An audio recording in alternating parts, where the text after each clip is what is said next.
เรียกว่าวันอาสาฬหบูชาเป็นวันที่พระพุทธเจ้าทรงแสดงธรรมจักรประวัตนสูตรพระพุทธเจ้านี่เพิ่นจะแสดงธรรมเนี่ยเพิ่นจะโปรดอันดับแรกคือโปรดนักปราชญ์นักปราชญ์ก็คืออาลาและดาบสและอุทกดาบสรามบุตรแต่ก็ฮู้ว่าเพิ่นเสียชีวิตไปแล้วเนาะเพิ่นแก่แล้วแต่มานึกถึงปัญญวัคคีย์ทั้งห้าน่ะตอนที่พระองค์พ่อปัญญวัคคีย์ทั้งห้ามีความเชื่อว่าถ้าพระพุทธเจ้าของเราเนี่ยถ้าบำเพ็ญทุกกิริยาถึงที่สุดพ่อเขาว่ากิเลสมันอยู่ที่ร่างกายนะมันอยู่ที่ร่างกายถ้าทรมานร่างกายได้ต่อใดน่ะที่เขาว่าเข่งบางผู้บางคนว่าเข่งของเขากับเข่งของเปิ้นนี่มันต่างกันนะเข่งของประเทศอินเดียนี่หมายถึงว่าแต่ถ้าไปประเทศอินเดียก็คงจะหู้อยู่ว่าบางทียกมือเป็นสิบปีอะยกมือขึ้นอย่างนั้นนะถ้าเป็นหน้าหนาวเนี่ยก็นอนแก่หน้ามันแน่ดอกเพื่อต่อสู้กับธรรมชาติถ้าหน้าห้อนก็เอาไฟ7 กองมัดกองกันเนี่ยเพื่อทรมานร่างกายคือเขาคิดในใจว่ากิเลสมันอยู่ที่ร่างกายที่แท้ที่จริงนี่ร่างกายมันเป็นของกลางนะมันแบบมีดีมันมีชั่วมันเป็นของกลางแต่ว่าที่มันมีดีมีชั่วก็เพราะว่าแขกย้อนน่ะกิเลสความโลภความโกรธความหลงไปอยู่หั่นเพราะว่าเฮามีสติน่ะเฮามีสติกันมันไว้มันก็เลยเข้ามาน่ะอย่างเฮาฟังธรรมน่ะฟังวิทยุเดียวกิเลสเฮาก็มีนะแต่ถ้าเฮาเผลอไม่ได้มันมาเหมือนอันน่ะมันก็เข้ามาอย่างพอใจมันก็จะโคตรล่ะอย่างมันถูกใจมันก็อยากได้นะมันก็อยากได้นะคือปุถุชนมนุษย์ธรรมดาเขาเนี่ยมันยังว่างแต่มันเหมือนพระอรหันต์มันเหมือนพระพุทธเจ้าพระปัจเจกพุทธเจ้าพระอรหันต์เนี่ยเพิ่นว่างตลอดกิเลสนี่บ่สามารถจะเข้ามาหาเพิ่นได้เพราะสติเพิ่นควบคุมได้ตลอดนะควบคุมได้ตลอดไผจะจังเปิ้นก็บ่โคตรอย่างพระพุทธเจ้าเขาเนี่ยเปิ้นฮักพระเทวทัตเจ้าพระราหุลเราคิดดูฮักคนตีค่าจะว่าฮักก็บ่ใช่คือสงสารอันเนี้ยคือพระพุทธเจ้านี่มีคำว่าฮักล่ะแต่เปิ้นก็บ่โคตรหยังจะมาทำได้จะมาเนี่ยอย่างจังๆเปิ้นก็บ่โคตรเพราะว่าเปิ้นตัดความโกรธได้นี่แหละคือการที่พระพุทธเจ้านี่เปิ้นโปรดอันดับแรกคือโปรดปัญญวัคคีย์เนาะจนปัญญวัคคีย์เนี่ยได้มีตัวดวงตาหันธรรมดวงตาหันธรรมคือโกณฑัญญะเริ่มแรกก็คือโกณฑัญญะแต่ก่อนนั้นมันมีแก่พระพุทธกับพระธรรมนะมันมีพระสงฆ์เด้อพระพุทธพระธรรมเกิดก่อนมีพระสงฆ์พระโกณฑัญญะก็เลยว่ามีดวงตานะว่าสิ่งใดมีความเกิดขึ้นเป็นธรรมดาสิ่งนั้นย่อมมีความดับเป็นธรรมดานะแค่นั้นนะพระพุทธเจ้าก็เลยบวชให้นะว่าเธอจงเป็นภิกษุมาเถิดทำอันเรากล่าวดีแล้ว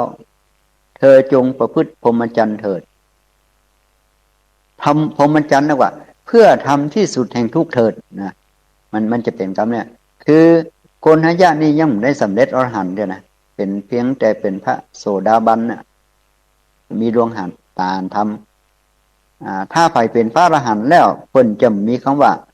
ทำที่สุดแห่งทุกเถิดยังบัดเดียวที่ว่าที่การบวชเนี่ยถ้าการบวชสมัยพุทธเจ้าเนี่ยเพิ่นบวชแบบง่ายๆแต่บัดเดียวนี้มันก็เลยมีการนี่อย่างนะยิ่งภาคกลางทำให้โอ้ยบวชโรพ่อแม่เสียเงินเป็นล้านนะ บางทีก็ยังว่านะเอาหน้าเอาตานะเอาเกียรติว่าลูกตัวเก่าได้บวชแล้วเป็นหน้าเป็นตาของพ่อของแม่ที่จริงจุดประสงค์แต่ของพระพุทธเจ้าเนี่ยเปิ่นบวชสัจฉิกรณัฏฐายะเนี่ยเพื่อทำให้พระนิพพานให้แจ้งเพื่อทำพระนิพพานให้แจ้งนะคำว่าเนี่ยสัจฉิกรณัฏฐายะบวชเพื่อทำพระนิพพานให้แจ้งแต่เดี๋ยวนี้การบวชของเขานี่มันแต่จะบวชแต่เนาะมันสถาบันของเขานี่มันผูกตั้งแต่เริ่มแรกมาแล้วเนาะตั้งแต่ว่ารัฐบาลประกาศว่าคุ้มกำเนิดมีลูก2 คนนี่ไงลูกเปิ้นละก่อนมีเป็น10เนาะถ้าคนสมัยเก่าเปิ้นเอาลูกนักหมู่เฮาก็คงจะได้หันหน้ากับหันตากันนะเนาะที่มันหันหน้าหันตากันเดียวก็เพราะว่าคนสมัยเก่าเพิ่นเอาลูกนักเมื่อลูกนักลูกประชายมีหลายคนเนาะเพิ่นก็ละก่อนคนบวชมันมาจากความจนหรอก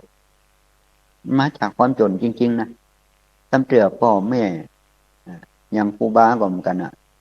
พ่อแม่เสียตั้งแต่น้อยเนาะแม่เสียตั้งแต่อายุ24พ่ออายุ37ก็เสียละที่นี่ลูกที่อยู่หมอนี่เอาไปเข้าวัดดีกว่าเอาไปให้ทุกเจ้าสั่งทุกเจ้าสอนเนาะวัดก็จะได้ขยมนะขยมนี่โรงเรียนของขยมนี่มันเป็นที่จะไปเป็นเน้นหรอกที่จะไปเป็นเน้นขยมเนี่ยก็ต้องปฏิบัติครูบาอาจารย์ละก่อนเนาะล่างกระโถนพ่องนะเอาน้ำต้นละก่อนสมัยเพิ่นน้ำต้นเนาะน้ำต้นเอาใส่น้ำให้ครูบาอาจารย์เวลาไปที่ไหนก็เขาเรียกว่าทุกเจ้าเพิ่นได้สังฆทานได้อย่างต่างๆเนี่ยขยมเนี่ยเพิ่นพ้นที่ละก่อนเพิ่นมันจะมีรถเพิ่นจะมีรถเวลาไปสลากไปอย่างพระเน้นฉันเรียบร้อยโอ้ขยมมีเป็น100ขยมเนาะโรเต็มน่ะเดี๋ยวนี้สถาบันขยมเขาก็หายไปอย่างหายไปเพราะว่ามันมีคนน่ะเพราะว่ามันมีคนน่ะแต่ก่อนบ้านหมู่บ้านน้อยๆโรงเรียนก็ขยายตลอดเพราะว่าลูกมากจะยากจนนี่นะลูกบ่มากมันก็ยากจนอยู่จนกว่าเก่ามันละจนกว่าเก่ากันนะฉะนั้นแม้แต่ผู้ที่เจ้านี่เพิ่นจะบ่กฎเกณฑ์อะไรอย่างนะเรื่องบุคคลนี่นะเพิ่นจะบ่กฎเกณฑ์อะไรอย่างนะขนาดเพิ่นฮู้ถึงพระเจ้าเนี่ยแล้วคนปุถุชนมนุษย์ธรรมดามันจะไปฮู้อย่างแต่ว่าแล้วก่อนเพิ่นลูกนักเพิ่นเป็นหนี้เป็นสินนี่ลองคิดว่าละเพิ่นก็เลี้ยงลูกได้มาบางโดนก็สมัยเก่าเนี่ยก็ทุกเจ้าที่อายุแก่เนี่ยบอกค่อยมีเท่าใดเหมือนจะมีครั้งหนึ่งส่วนมากอายุ20ปลายน่ะเป็นเน้นมาปุ๊บเป็นขยมเนาะเป็นขยมเฮียนสะปะสะเปดเฮียนทำวัดเจ้าทำวัดเย็นเฮียนตัวเมืองด้วยแล้วก่อนต้องเตะทำตัวเมืองได้น่ะต้องเฮียนอนุญาสิกโของค์ศีล10ตั้งแต่ปาณาติบาตไปถึงชาตรูยันเสกียวัตร75โอ้โหเจนเป็นขยมเจนจะได้เป็นเน้นใจง่ายนะต้องไปสอบเลยเนอะต้องไปสอบเป็นใบอนุญาตกันบรรพชาน่ะถึงจะได้บวชนะถึงจะได้บวชต้องคล่องหมดต้องคล่องหมดแต่เดี๋ยวนี้มันก็เป็นสอนนะกุกะแต่เพิ่นผมจะได้บวชเหมือนนะสมัยก็เพิ่นได้ถึงโลกถึงธรรมนะได้ถึงโลกได้ถึงธรรมได้ถึงโลกนะใกล้ๆว่าบวชมาปุ๊บเป็นเน้นเนาะเป็นเน้นทำเฮียนนักทำตรีนักทำโทนักทำเอกเฮียนบาลีป่องอย่างพระปะสเปดเฮียนทั้งโลกป่องสมัยเก่านี่ต่อต้านเน้นเฮียนทั้งโลกเฮียนการสาผู้ใหญ่กาถ้าว่าวัดบางวัดนี่ถ้าไปเฮียนทั้งโลกนี่เปิ่นมาฮื้ออยู่นะโอ้หลอกก่อนนี่จริงจะอยู่วัดในเมืองจะง่ายๆนะ เสาะอยู่อยากขนาดเลยเพราะว่ามันเต็มหมดคนมันนักเลยเต็มแล้วเพิ่นก็ได้ดีเนี่ยบางคนก็ได้เป็นครูบาอาจารย์บางคนก็ได้ไปเป็นตำรวจทหารบางคนก็ได้ไปเป็นไปรษณีย์เพราะว่าคนผ่านวัดมาแล้วจะเป็นคนที่อ่อนน้อมถ่อมตัวนะส่วนมากนะจะอ่อนน้อมถ่อมตัวมีความอดทนมีความเชื่อฟังผู้หลักผู้ใหญ่อย่างต่างๆเนี่ยเพราะว่าได้อบรมจากครูบาอาจารย์เนาะถ้าเฮียนอย่างเฮียนบดีผมก็ไม่แซ่อืมไม่แซ่นี่มีกฎมีเกณฑ์ใส่คำว่าคำแล้วก็ต้องมาท่องกันเป็นจุดเป็นจุดท่องแล้วก็อาจารย์เบิ่งก็กำหนดว่า7 วันเนี่ยคือได้ดอกอีเนอร์เนี่ยก็ท่องกันไปหลังจากเป็นเน้นเรียบร้อยแล้วมันก็ได้หมดค่ายอย่างทหารเนี่ยก็ฝึกโรงเรียนทหารแล้วถ้าได้ปฏิบัติน่ะมันก็สามารถที่จะทำได้มีระเบียบเรียบร้อยยืนอย่างใดยิงปืนอย่างใดถ้าศัตรูมาพบก็สามารถจะใช้อาวุธได้ละแต่เดี๋ยวนี้มันก็บอกใครมีแล้วเนาะแต่ก่อนนี้ฮับภาระนักการที่ขยมมาวันแรกล่ะก็ต้องให้มันเฮียนละบอกมารยาทอย่างต่างๆหลังจากเป็นเน้นก็ต้องมาเฮียนนักทำตรีทำโททำเอกเอาไปเฮียนโรงเรียนมีทุเจ้าน่ะเป็นผู้สอนตั้งแต่ทำมีอุปกรณ์มาก2 อย่าง1สติความระลึกได้2สัมปชัญญะความรู้ตัวต้องท่องมันได้สุดท้ายก็เกียรติค้านทำการงาน6 อย่างมักอ้างว่าร้อนนักแล้วไม่ทำการงานมักอ้างว่าเย็นนักไม่ทำการงานมักอ้างว่าโอ้เห็นละเอียดถึงสมัยเก่าสมัยเก่านี่ทุกเจ้านี่ที่จะบวชแกบอกให้มีนะบอกให้มีจะบวชตั้งแต่น้อยมาบวชตั้งแต่น้อยมาเป็นตั้งแต่เป็นขยมเป็นพระน้อยเป็นอย่างมาละมันเป็นภาพโพจน์เรานั่นมันก็หายไปนะพ่อแม่นี่เวลาเน้นบวชเนาะมีขี่ม้ามีลูกแก้วมีจังซอมาซออย่างต่างๆนานาน่ะทำเพื่อเกิดปีตินะม่วนอกม่วนใจแต่ภาพพจน์เรานี่ก็หายไปหมดหายไปก็เพราะว่าอย่างนี้วะองค์การรัฐบาลนั่นแหละมันจริงๆถ้าสมมติว่าเปิดมี10เนี่ยลดมาอย่าสัก6 กา 5 กาอย่างนี้มันลดเกินไปน่ะมันลดเหลือ2ไม่หรอกมันก็เลยเดือดร้อนกันทั่วโลกแม้แต่ประเทศจีนเดี๋ยวนี้ก็พยายามที่จะให้คนเพิ่มขึ้นเนี่ยอย่างไรจะให้คนเพิ่มขึ้นเนาะมันกลายไปเนี่ยเพราะว่าถ้าคนเพิ่มขึ้นวันหน้าไปจะมาเสียภาษีเนาะมีแต่ผู้สูงอายุมันจะไปเสียภาษีมีไปเสียภาษีคือล่ะมีแรงงานล่ะมีคนหนุ่มคนกำนี่ไงถ้าอย่างเนี่ยก็นอที่มันหลายปีมันก็สามารถจะเกิดนอได้นะมันก็ต้องนอปี2 ปีอย่างต่างๆสมัยเก่ามันได้ถึงทำถึงโลกคือเป็นทุกเจ้าเนาะตึกทุกปีน่ะทุลุงเนี่ยกันมีทุลุงคืออายุ30 ปลายเนาะอายุ30 ปลายขึ้นก่อนว่าทุลุงละแต่ส่วนมากก็เป็นทุกปีอายุ20 ปลายทุกปีก็ทุกเอาก็เนาะแล้วก่อนนะบนจะห้องกันนะแล้วไว้มันก็ไว้คนหนุ่มคนกำก็นักสมัยเก่าน่ะ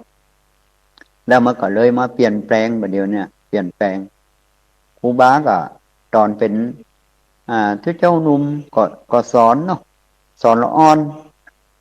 พุทธศาสนาวันอาทิตย์ผ่องสอนเน้นผ่องเนี่ยหลังจากอายุเขาพอสมควรก็ไปอบรมเกี่ยวกับราชการก็เกี่ยวกับตำรวจก็อย่างไรอย่างเนี่ยก็ตามอายุเขาเดี๋ยวนี้ก็เลยมา ออกสถานีเนี่ยตามอายุเขานักก็ส่วนมากก็สวกันทั้งนั้นเนาะที่ได้ฟังรายการต่างๆเนี่ย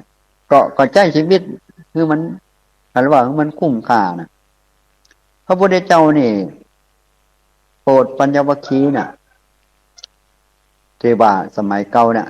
สมัยเก่าเป็นว่าบวชหอมากหอปูหอมากหอปูคือบัดต้องมีการลื่นเลิงบัดต้องมีอย่างนั้นคือสิ่งเราอื่นนั้นเป็นสิ่งประกอบบัดได้คล้ายๆเอาใจ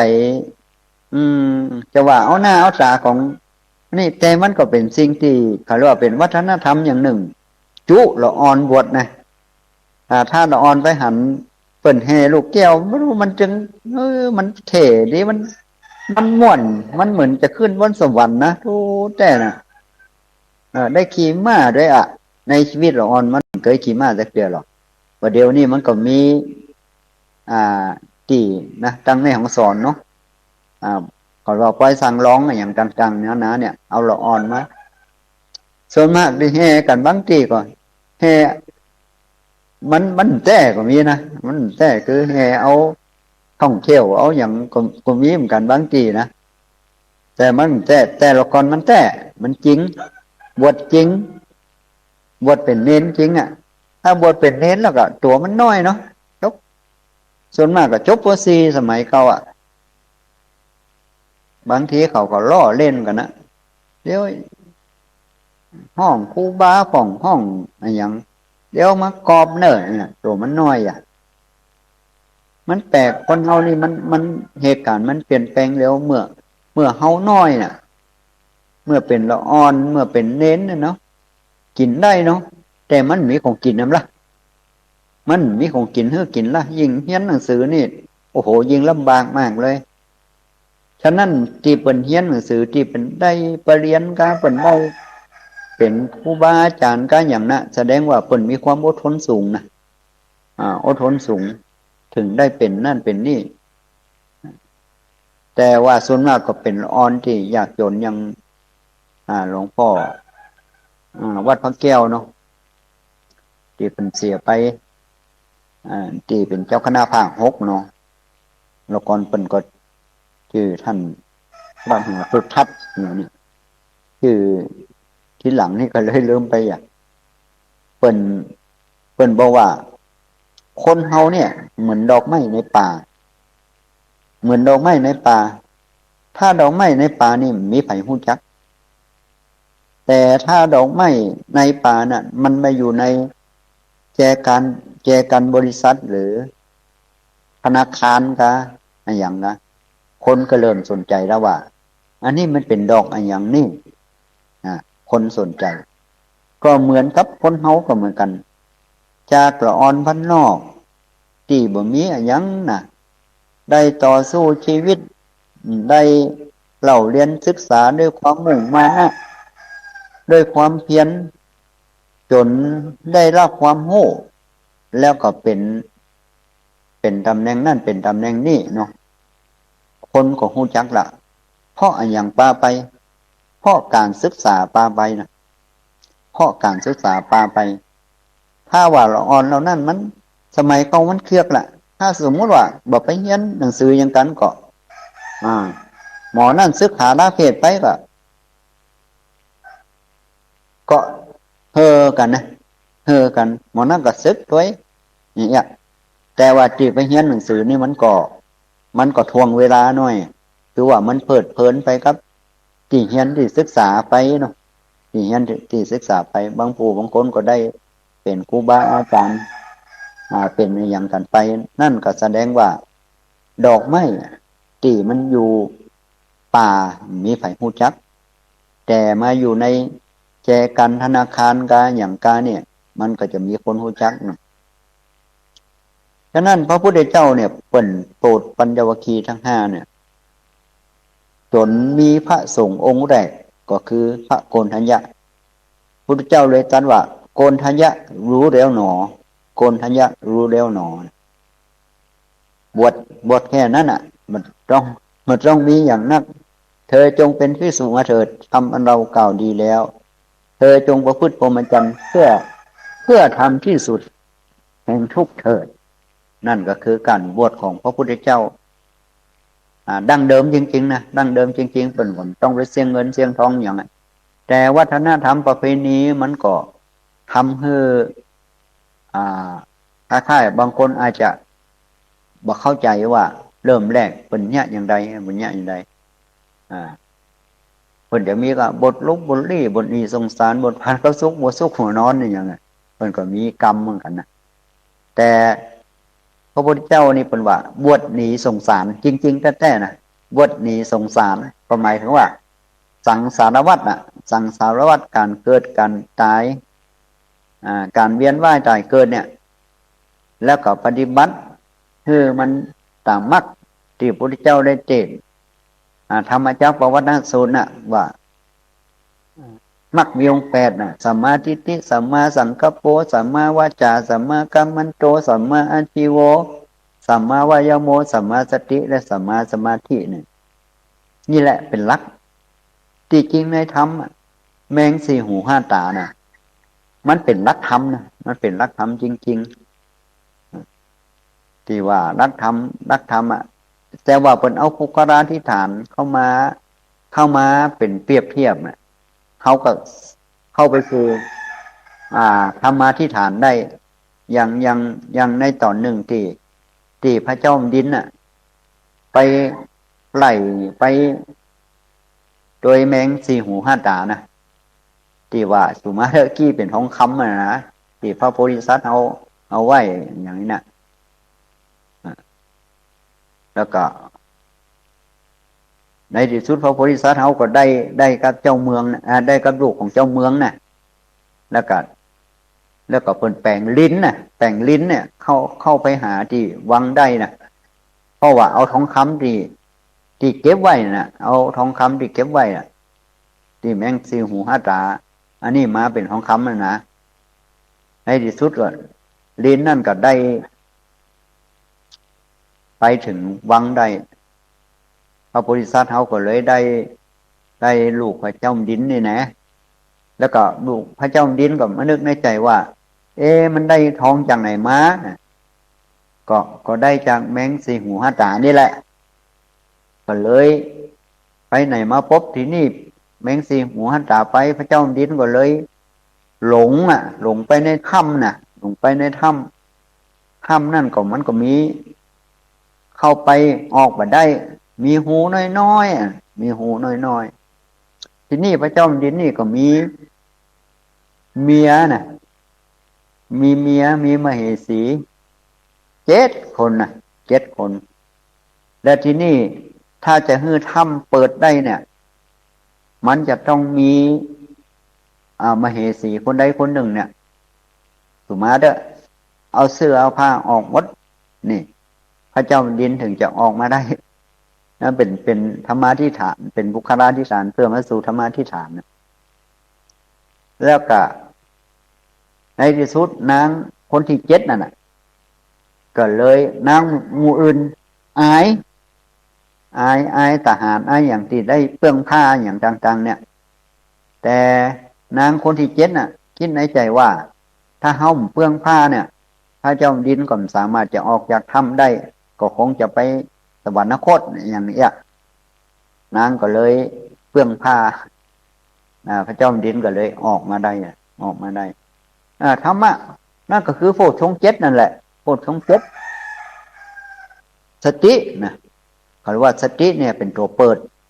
เขาจะเนี่ยอย่างเขาต้องมีสติว่าสิ่งนั้นควรทำสิ่งนั้นบ่ควรทำเนี่ยที่เขาแบบที่เขาเนี่ยอย่างที่เขาประมาทไปเผลอไปก็เพราะเขามีสติอยู่กับตัวนะตัวสตินี่เป็นตัวสำคัญมากว่าอันนี้ควรทำหรืออันนี้บ่ควรทำคนอื่นเปิดมันหลอกว่าท่านมีโชคดีนะท่านได้รับรางวัลนะเนี่ยอย่างอันนี้เขาก็ต้องมีสติตันว่าโอ้เขาจะไปโชคดีได้อย่างไรเขาก็อยู่กับบ้านของเขานี่แสดงว่าหมอนี่มันจะมาหลอกเขาเอาละสติเอาตันมันละ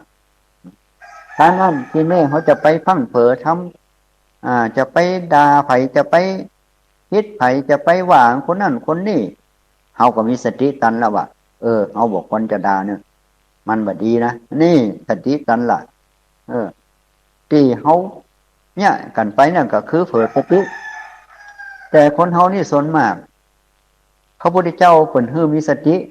และคนแบบเดียวนี่ส่วนมากมันก็จะฮื้อสติมันเผลอนะเช่นสติดีเดินตรงนะอยากจะให้มันเดินกดไปกดมาบ้องก็กินเหล้าตาลายขับรถนะไปกินเหล้าขับรถเนี่ยมันมีสติอยู่กับตัวน่ะไปจนนั่นไปจนนี่น่ะอย่างกับละอ่อนนะที่ว่าพระธุดงค์เป็นเดินอยู่เนี่ยละอ่อนคนนั้นมันก็เป็นละอ่อนพิเศษเนาะอ่ามันเอารถขี่รถได้อย่างไรเนาะขี่รถไปจนพระธุดงค์ก็เกิดเหตุการณ์ขึ้นมาอย่างนี้ล่ะอาจจะว่าเผลอสตินะเผลอสติ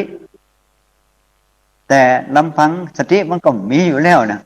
มันตั้มไปขับรถแห่งกรรมเนาะมันไปรถแห่งกรรมนี่เป็นจะว่าเป็นกรรมร่วมก็ทุกข์เหมือนกันนะอย่างนี้ฉะนั้นเขาก็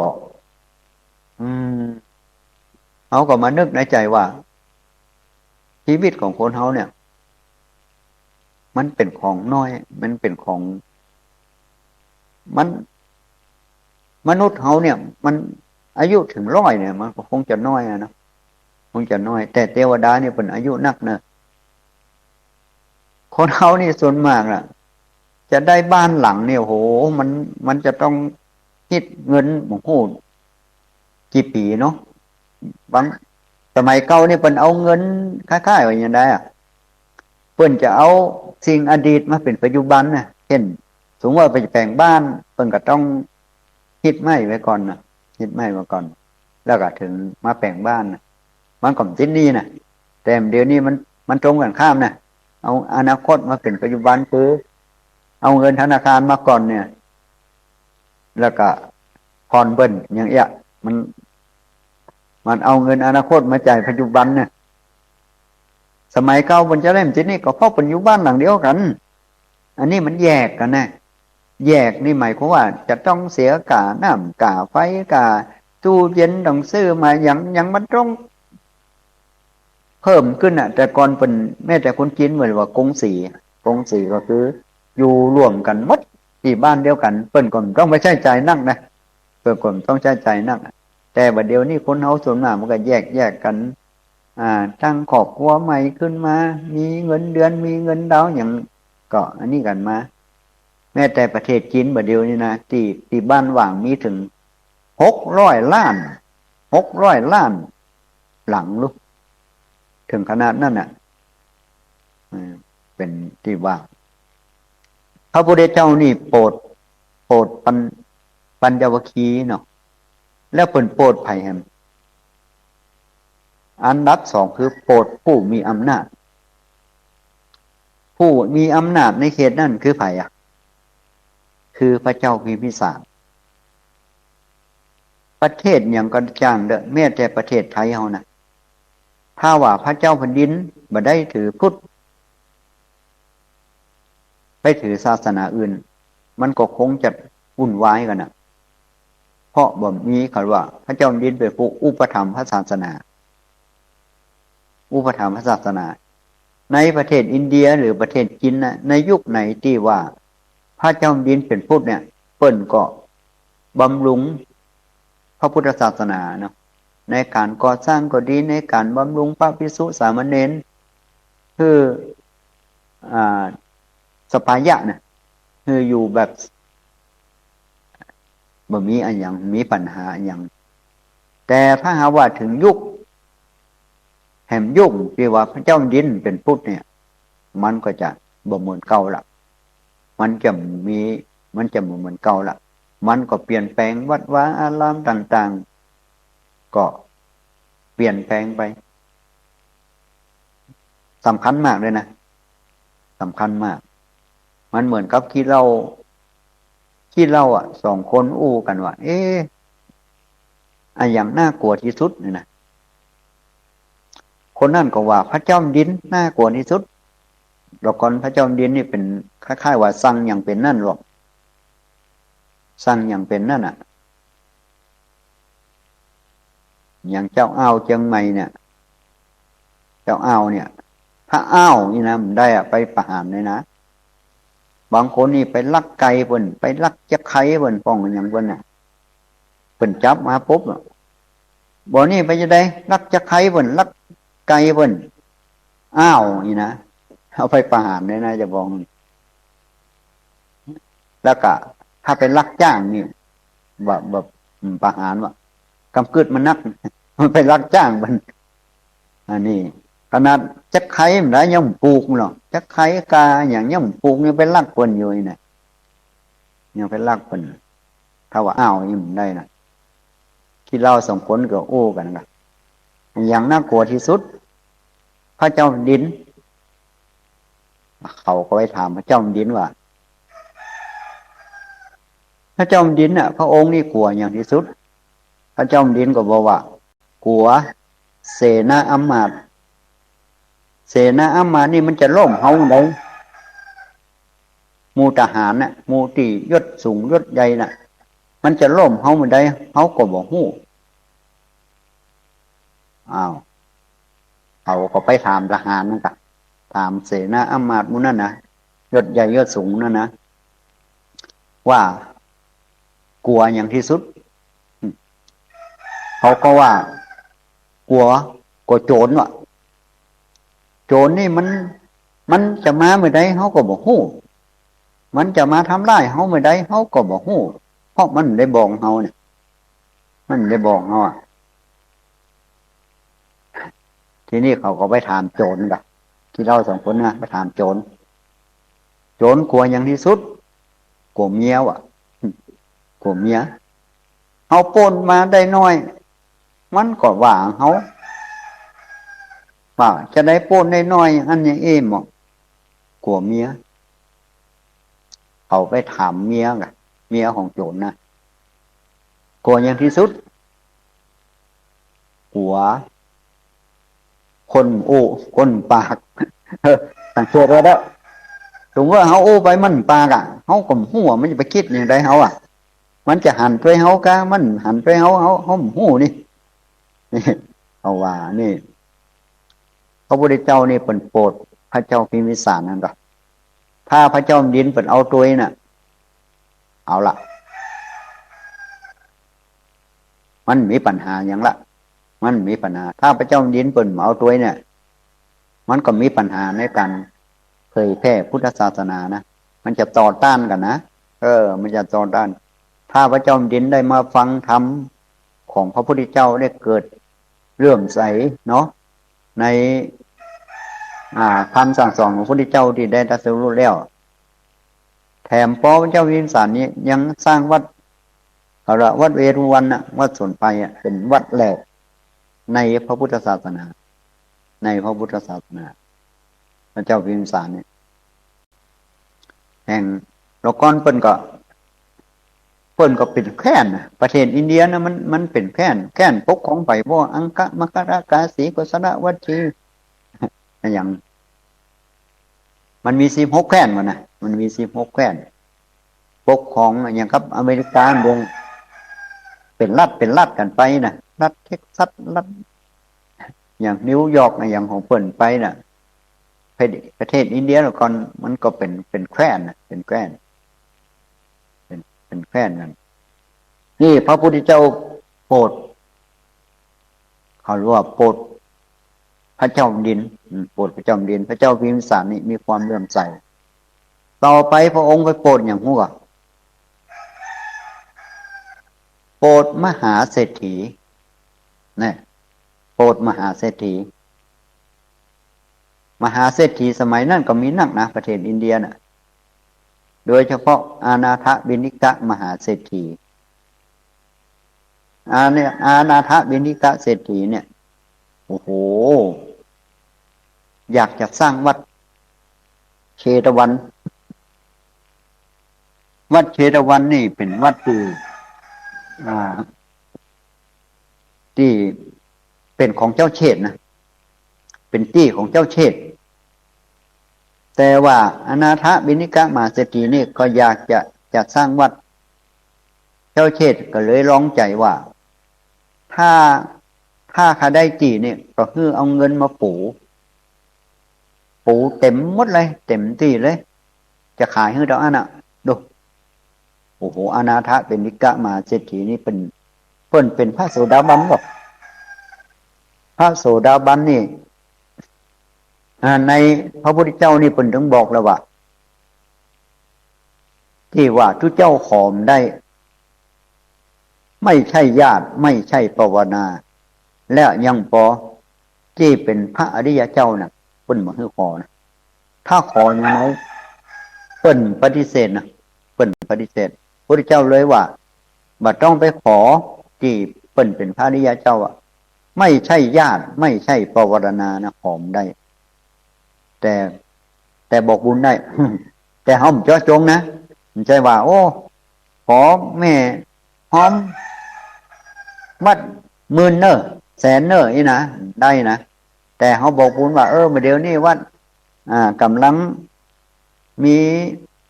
การสร้างนั่นสร้างนี่เนาะการสร้างนั่นสร้างนี่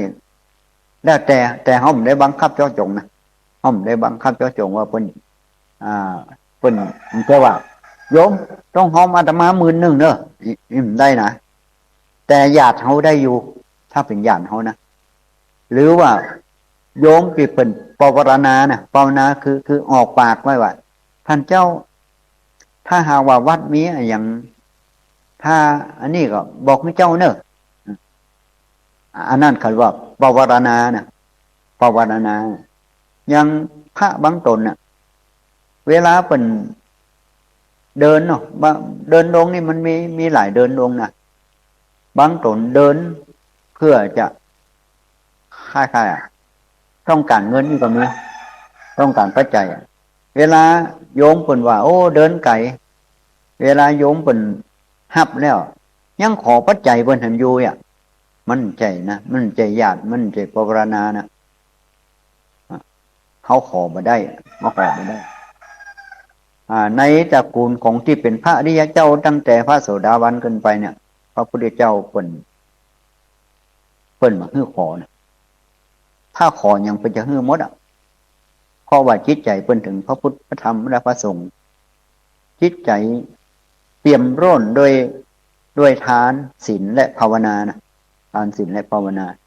เปิ่นมาฮื้อขอพระพุทธเจ้าเนี่ยเปิ่นเก่งใจหรอกเปิ่นเก่งใจเปิ่นอย่างรบกวนนะเปิ่นอย่างรบกวนนะแต่พระเนี่ยขอมีที่สุดบางทีก็เปิ่นก็บ่มีอย่างเงี้ยแล้วก็เปิ้นโปรดอนาถบิณฑิกะจนเอาเงินน่ะปูหัวแผ่นดินเลยหัวมดอติจะซื้อเจ้าเช่นเลยยดรถไว้อย่าเกิงแถมปอยังมาเห็นกำนะต้องเอาจื่อตัวเก่าเหมือนกันลูกอนาถมันมีจื่อกันมั้งอนาถก็เลยสร้างวัดสร้างวัดขึ้นมาเรียกว่าเชตวันนะอานาถปิณฑิกะเนี่ยกรุงสาวัตถีเนาะกรุงสาวัตถีเสี่ยง54 โกฏก็คือ10 ล้านนะ10 ล้านสมัยเก่าเนาะ10 ล้าน10 ล้าน10 ล้านต่อ1 โกฏนะแต่นี่มัน54 โกฏหรอมันนักแค่ไหนมันรวยกว่ารวยแท้ๆนะเนาะรวยกว่ารวยแท้ๆเดี๋ยวนี้ก็ยังมีหลักฐานอยู่วัดเจดวันมันวัดของอนาถบิณฑิกะมหาเศรษฐีเพิ่นก็บำรุงพระภิกษุสามเณรอย่างดีพระพุทธเจ้าจำพรรษาหลายพรรษานะรู้สึกเป็นหลายพรรษานะอย่างน้อย19 ละที่สาวัตถีนี่ที่นี่ต่อมาเนี่ยอานาถบิณฑิกะมหาเศรษฐีเนี่ยเกิดค่าอย่างใดฐานะเหมือนเก่านะอย่างเนี่ยยังก็เกิดเลยทุก บ่มีอย่างเก่าอ่ะมีอย่างเก่าถ้าใครว่าล่มละลายก็ถูกเหมือนกันนะถ้าเป็นสมัยเดียวนี้นะที่นี่เทวดาน่ะเทวดาที่อยู่ปราสาทอะปราสาทของอนาถบิณฑิกะเนี่ยเทวดาคนนี้ก็คงจะแบบได้เลื่อมใสในพระพุทธศาสนาเต่าดีควรเป็นเทวดาด้วยบารมีที่ตัวเองเป็นเทวดาเนาะก็ได้ล่ออูอนาถบิณฑิกะว่าอนาถหู้ก็พบพระพุทธเจ้าอ่ะหันก็บ่มีอย่างแล้วบ่มีอย่างแล้วอ่ะบ่มีอย่างเก่าแล้วเนี่ยพบคือเจ้าเนี่ยกินข้าวกับน้ำพริกเป็นจะได้พ่องทำบุญอ่ะอนาถก็เลยบอกว่าข้ออนาถนี่เป็นพระโสดาบันนี่เปิ่นมั่นในพระพุทธในพระธรรมในพระสงฆ์นี่ใครจะมาว่ายังไงก็เปิ่นก็ยังทำบุญอยู่เนี่ยแต่ว่าเปิ่นแม้แต่พระพุทธเจ้าถามอนาถว่าอนาถเป็นอย่างไรพ่องอนาถบอกว่าข้าพเจ้าก็คงทำตามเอาที่นี้เนาะแล้วก่อนอาจจะเป็นอาหารที่ละเอียดเดี๋ยวนี้คงจะละเอียดเท่าที่ควรเหมือนกับสมัยเก่าเพราะทำไปตามฐานะทีนี้เทวดาเนี่ยที่ไปว่าเขาเปิ่นไปว่าอนาถว่าอย่างไรพ่องครบพระพุทธเจ้าเป็นอย่างไรพ่องอนาถก็เลยบอกว่าเธอบ่ต้องว่าเนี่ยบ่ต้องมาอยู่กับสารนี่ละในที่สุดเทวดามีที่อยู่ไปถามอยู่ที่ไหนเปิ้นเขาบอกอยู่น่ะไปเสียพระอินทร์วะน่ะไปเป็นพระอินทร์พระอินทร์ก็เลยว่าถ้าจะอยู่ปราสาทอนาถเนี่ยก็ต้องดลใจคนที่ยืมเงินเปิ้นไปผ่องที่เสียหายไปอย่างต่างๆนี่คือกลับคืนมาอยู่อย่างเก่าเนอะเทวดานั่นก็เมื่อมันมีที่อยู่เนาะก็เลยมาบันดาลนะคือคนที่ยืมเงินไปแล้วเอามาส่งอย่างต่างๆเอามาส่งอย่างต่างๆเจ้าแหวนเงินทองที่ยังก็มันอยู่อย่างเดิมอนาถก็เลยมีฐานะอย่างเดิมเป็นเศรษฐีอย่างเดิมนะนั่นการที่ว่าเป็นพระอริยเจ้านี่นะบ่ใจว่าฐานะบัดดีแล้วไปโทษพระพุทธเจ้าไปโทษนั่นโทษนี่มันใจนะเพิ่นก็ยังมั่นคงอยู่เพิ่นยังมั่นคงน้อยก็ทำตามน้อยมีนักก็ทำตามนั่นเหมือนกับพระเจ้าประเสนทิโกศลพระเจ้าประเสนทิโกศลนี่ก็ครองเมืองสาวัตถีนั่นแหละครองสาวัตถีแล้วก็มีพระนางมัลลิกานะพระนางมัลลิกานี่เป็นมเหสีเนาะเป็นมเหสีบนที่นี่พระพุทธเจ้าจำพรรษาอยู่ที่เมืองสาวัตถีนะพระเจ้าศรีนทิโกศลนี่ก็เป็นเจ้าเมืองเนาะแล้วก็ความรุ่งเรืองมีฐานะมีอย่างดีมากเลยมีครบทุกอย่างมีแก้วแหวนเงินทองมีจ้างมีม้ามีนางนาสนมมีวังอย่างทุกอย่างแล้วที่นี่พระเจ้าประเสนทิโกศลก็อยากทำทานทำบุญกับพระพุทธเจ้าที่นี่มันก็มีพวกเศรษฐีพวกคนเศรษฐีธรรมดานะเพิ่นก็อยากทำบุญแข่งกันนะอย่างสูงว่าพระเจ้าประสิทธินทิโกศลออกเงินทำบุญ1,000เนี่ยพวกเศรษฐีเนี่ยก็ออกเงิน1,500เนี่ย แล้วพระเจ้าเสนาธิโกศลก็มาทำอันนี้แหมหมู่เศรษฐีนั่นก็ทำนักเก่าโอ้เป็น6 ครั้งนะ6 ครั้งเปิ่นก็สู้เศรษฐีมุนนั้นบ่ได้นะเพราะเปิ่นทำนักกลัวนะแกก็มานึกในใจว่าเฮาเป็นพระเจ้าอยู่หัวเนาะเฮาจะมาก้านกับพวกเศรษฐีพวกอย่างเนี่ยมันก็น่าน้อยเนื้อเต็มน้อยเนื้อนี่ใจเนาะใจของหดหูนะเนี่ยอย่างใดดีหรอเขาเนี่ยนักกว่าเฮานี่เฮาเนี่ยแค่นี้เขาเนี่ยดีกว่าเฮาฉะนั้นเวลาการทำบุญเนี่ยบางครั้งนะ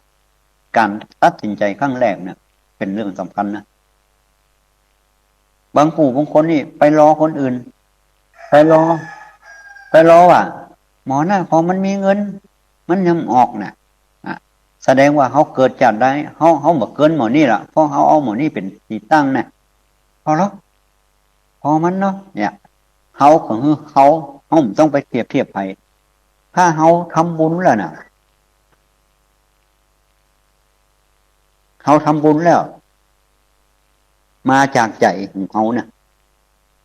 มันจะได้เต็มร้อยแต่ถ้าเขาไปรอคนอื่นว่าคนนั้นยังออกขนาดมันมีเงินแล้วมันยังออกเขาเกิดมาจากได้เขาก่มบ่ดีกว่าเขาเพราะว่าเขาเอาเขามาเป็นที่ตั้งนะเขาไม่ต้องเอาไผ่เป็นที่ตั้งเขาทำบุญก็ทำบุญไปเลยอย่าง2 คนผัวเมียนั่นน่ะผัวก็ยากจนเมียก็ยากจนมีผ้าห่มผืนเดียวเมียก็เอาผ้าห่มนะไปฟังธรรมกลางวันผัวก็ไปฟังธรรมกลางคืนเนี่ยเอาผ้าผืนเดียวนั่นแหละแล้วพระพุทธเจ้าเทศเรื่องตานคือคนผู้ชายพามหรือว่าพามผู้ชายฟังนะแกก็อยากเริ่มใส่อยากจะทำบุญเขาผมมีอย่างสักอย่างที่จะทำบุญกับพระพุทธเจ้าการตานนี่มันยิ่งใหญ่มากเลยยามที่หนึ่งแกก็ตัดสินใจเพราะว่าเวลาแกก็คิดว่าเขามีผ้าห่มผืนเดียวเขาอยากเอาผ้าห่มผืนเนี้ยถวายพระพุทธเจ้าแต่มาคิดเห็นทีว่าเมียของตัวเก่าเนี่ยวันผูกเมียผมได้มาฟังธรรมล่ะเพราะเอาผ้าไปถวายล่ะนี่แหละความตระหนี่มันเกิดขึ้นนะทีแรกก็อยากจะทำเหมือนกันยามที่หนึ่งนะยามที่ 2ยามที่ 2ก็ตัดสินใจเหมือนกันนะใครยากขนาดโอ้ใครตันขนาดก็ตันได้นึกถึงเมียนั่นแหละในยามที่ 3เลยตัดสินใจกันข้าพเจ้าโจรของมันจนจัดนี่แค่นั้นเองข้าพเจ้าจะสละซึ่งผ้าห่มนี่แก่องค์สมเด็จพระสัมมาสัมพุทธเจ้าเลยกล่าวขึ้นว่าชิตังเมชนะแล้วนะพระเจ้าประเสนาธิโกศลกว่าอันอย่างมันจะได้ว่าชนะอันอย่างกันแน่พราหมณ์คนเนี้ยก็มาถามเพราะว่าท่านชนะอันอย่างเฮาจะไปฮบที่ไหนหรอท่านจะได้กล่าวเขาว่าชิตังเมชนะแล้วพราหมณ์ก็เลยบอกว่าข้าพเจ้าชนะความตนีที่อยู่ในจิตใจของข้าพเจ้าได้สละซึ่งผ้าห่มของข้าพเจ้าเนี่ยเพื่อถวายพระพุทธเจ้าข้าพเจ้าเลยกล่าวคำว่าชิตังเมอย่างเขาจะทำบุญทำทานอย่างนี้เขาต้องสละทางด้านจิตใจก่อนนะถ้าสละทางด้านจิตใจมันจะบ่ออกมาอย่างเขาจะใส่บาตรเขาต้องสละทางด้านจิตใจก่อนจิตใจเป็นผู้ออกก่อนอย่างเขาว่าคนใดจะถูกหวยเพื่อเข้าใจว่าตัวเองถูกแล้วข้าพเจ้าถูกหวยแล้วมันจะบอกข้าเจ้าอยากถูกหวยมันใจนะข้าพเจ้าถูกหวยแล้วเนี่ยเป็นว่า ทำคือมันมีก่อนอย่างเขาจิตใจของเขาเนี่ยเขาก็สละทางด้านจิตใจละพระเจ้าประเสริฐหน้าที่กุศลเนี่ยก็เลยประทานอย่างละสี่นะอย่างละสี่เช่นว่าม้าสี่จ้างสี่อย่างเนี้ยแล้วก็หมู่บ้านสี่หมู่บ้านเนี่ยอย่างเนี้ยประทานอย่างนะเงินสี่ปันก็อย่างนี้นะอย่างละสี่อย่างละสี่ที่นี่เขาพวกหมู่นั่นเขาไปถามพระพุทธเจ้าว่าถามเนี่ยจะได้อย่างละสี่พระพุทธเจ้าท่านตรัสว่าถ้าพราหมณ์คนนี้ตัดสินใจในยามเจ้าจะได้อย่างละ16เนี่ยการนี้ตัดสินใจเป็นเรื่องสำคัญนะถ้าเขาตัดสินใจครั้งแรกเขามีความกินแรงเขามีความอย่างจังๆเนี่ยมันจะได้สูงแล้วบัดต้องไปพอไผคนอื่นจะหอมต่อได้หอมต่อได้เขาบอกเกี่ยวละเขาหอมของเขาเกาะของเขาบุญไผ่บุญมันหอมต้องเอาคนอื่นมาเปรียบเทียบถ้าตัดสินใจในยามกลางเนี่ยจะได้อย่างละ8เนาะแกตัดสินใจในยามสุดท้ายเลยได้อย่างละ4นี่แหละสำคัญมากเลยญาติโยมที่จิตใจของเขาที่เขาเสียสละไปในจิตใจสละไปเลยเขากดอันนี้ไปเลยกลุ่มไปเลยมันก็จะได้อย่างละ4นะพระเจ้าประเสริฐหน้าที่กุศลพระเจ้าประเสริฐหน้าที่กุศลเนี่ยมันนึกในใจว่าเนี่ยอย่างไรเขาจะชนะหมู่เศรษฐีหมู่คนบ้านหมู่นี้ได้เขาเป็นกษัตริย์เขาจะก้ามเขาแค่นี้กันอย่างเขาทำบุญแค่นี้เขาทำนักกว่าเขานี่ก็เลยพระนางมานิกาเนี่ยเป็นผู้มีสติปัญญาดีนะเป็นนางก็อยู่ในศีลในธรรมฟังธรรมพระพุทธเจ้าตลอดพระนางมานิกาเนี่ยนางก็เลยนางจะจัดเหือนางว่านางจะจัดเหือในที่สุดก็เลยพระนางมานิกาก็บอกว่าเขาเป็นกษัตริย์เนี่ยเขาสามารถจะเนี่ยได้ดีกว่าคนธรรมดาเพราะว่าคนธรรมดามันมีเหมือนเขาเนี่ยเลยบอกว่าเขาจะนิมนต์พระสงฆ์มาทั้ง500 รูปแล้วก็เจ้าหญิงเจ้าหญิงที่ในสาวัตถีนะคือคนหนึ่งคือดูแลพระ2 รูปนะคงจะใจอันนี้นะเจ้าหญิงนั้นประมาณสัก250 คนเนี่ยแล้วก็แปลงเรือทองคำด้วยดูเงินบนนักนี่เรือทองคำแล้วใจจ้าง500ตัวลูกแล้วก็เครื่องอบเครื่องหอมเครื่องหยังอาหารการกินต้องเตรียมมาอย่างกับ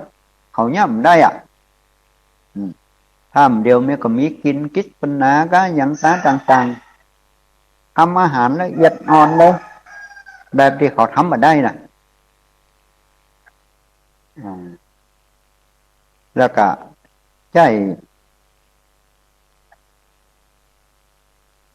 อย่างที่ชาวบ้านเขาทำมาได้เขาเรียกว่าอาสะที่สถานนิมนต์พระพุทธเจ้ามาเป็นประธานพร้อมด้วยพระสงฆ์500รวมทั้งพระพุทธเจ้าด้วย500แล้วมันมีอำมาตย์2 คนน่ะอำมาตย์คนหนึ่งชื่อกาละอำมาตย์คนหนึ่งชื่อชุนหะอำมาตย์กาละนี่ไปหันพระเจ้าประเสริฐหน้าที่กุศลทำอาสะที่สถานเนี่ยก็นึกบดีนะก็เหมือนกับคนเฮาทุกวันเนี่ยเหมือนกันเปิ่นทำบุญที่หั่นที่นี่ถ้าเฮายกมือไหว้นะสาธุขออนุโมทนาด้วยเนอแสดงมุทิตาเนี่ยเขาก็ได้บุญนะขนาดเขาไม่ได้เสียเงินสักบาทนะมันก็มีที่บุญกิริยาวัตถุ10เนาะบางคนอาจคิดในใจว่า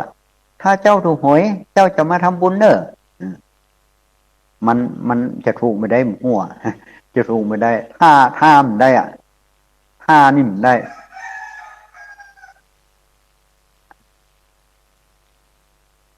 คือ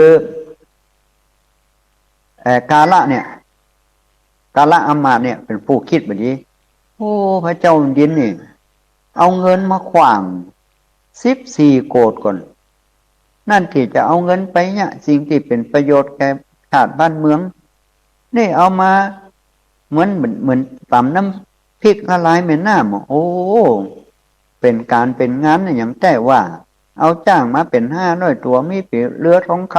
ำใช่อย่างโอ้เปิ้นว่าอาสะที่สถานนี่เป็นพระพุทธเจ้าเกิดขึ้นในโลกมันก็มีข้างเดียวนะที่ทำได้อย่างเนี้ย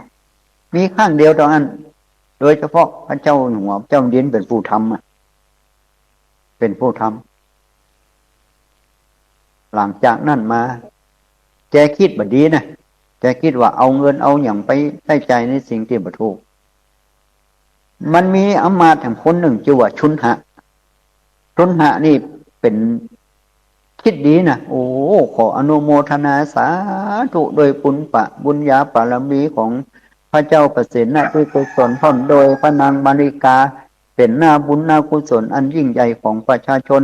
ในยุคขององค์สมเด็จพระสัมมาสัมพุทธเจ้าพระโคตมะเนี่ย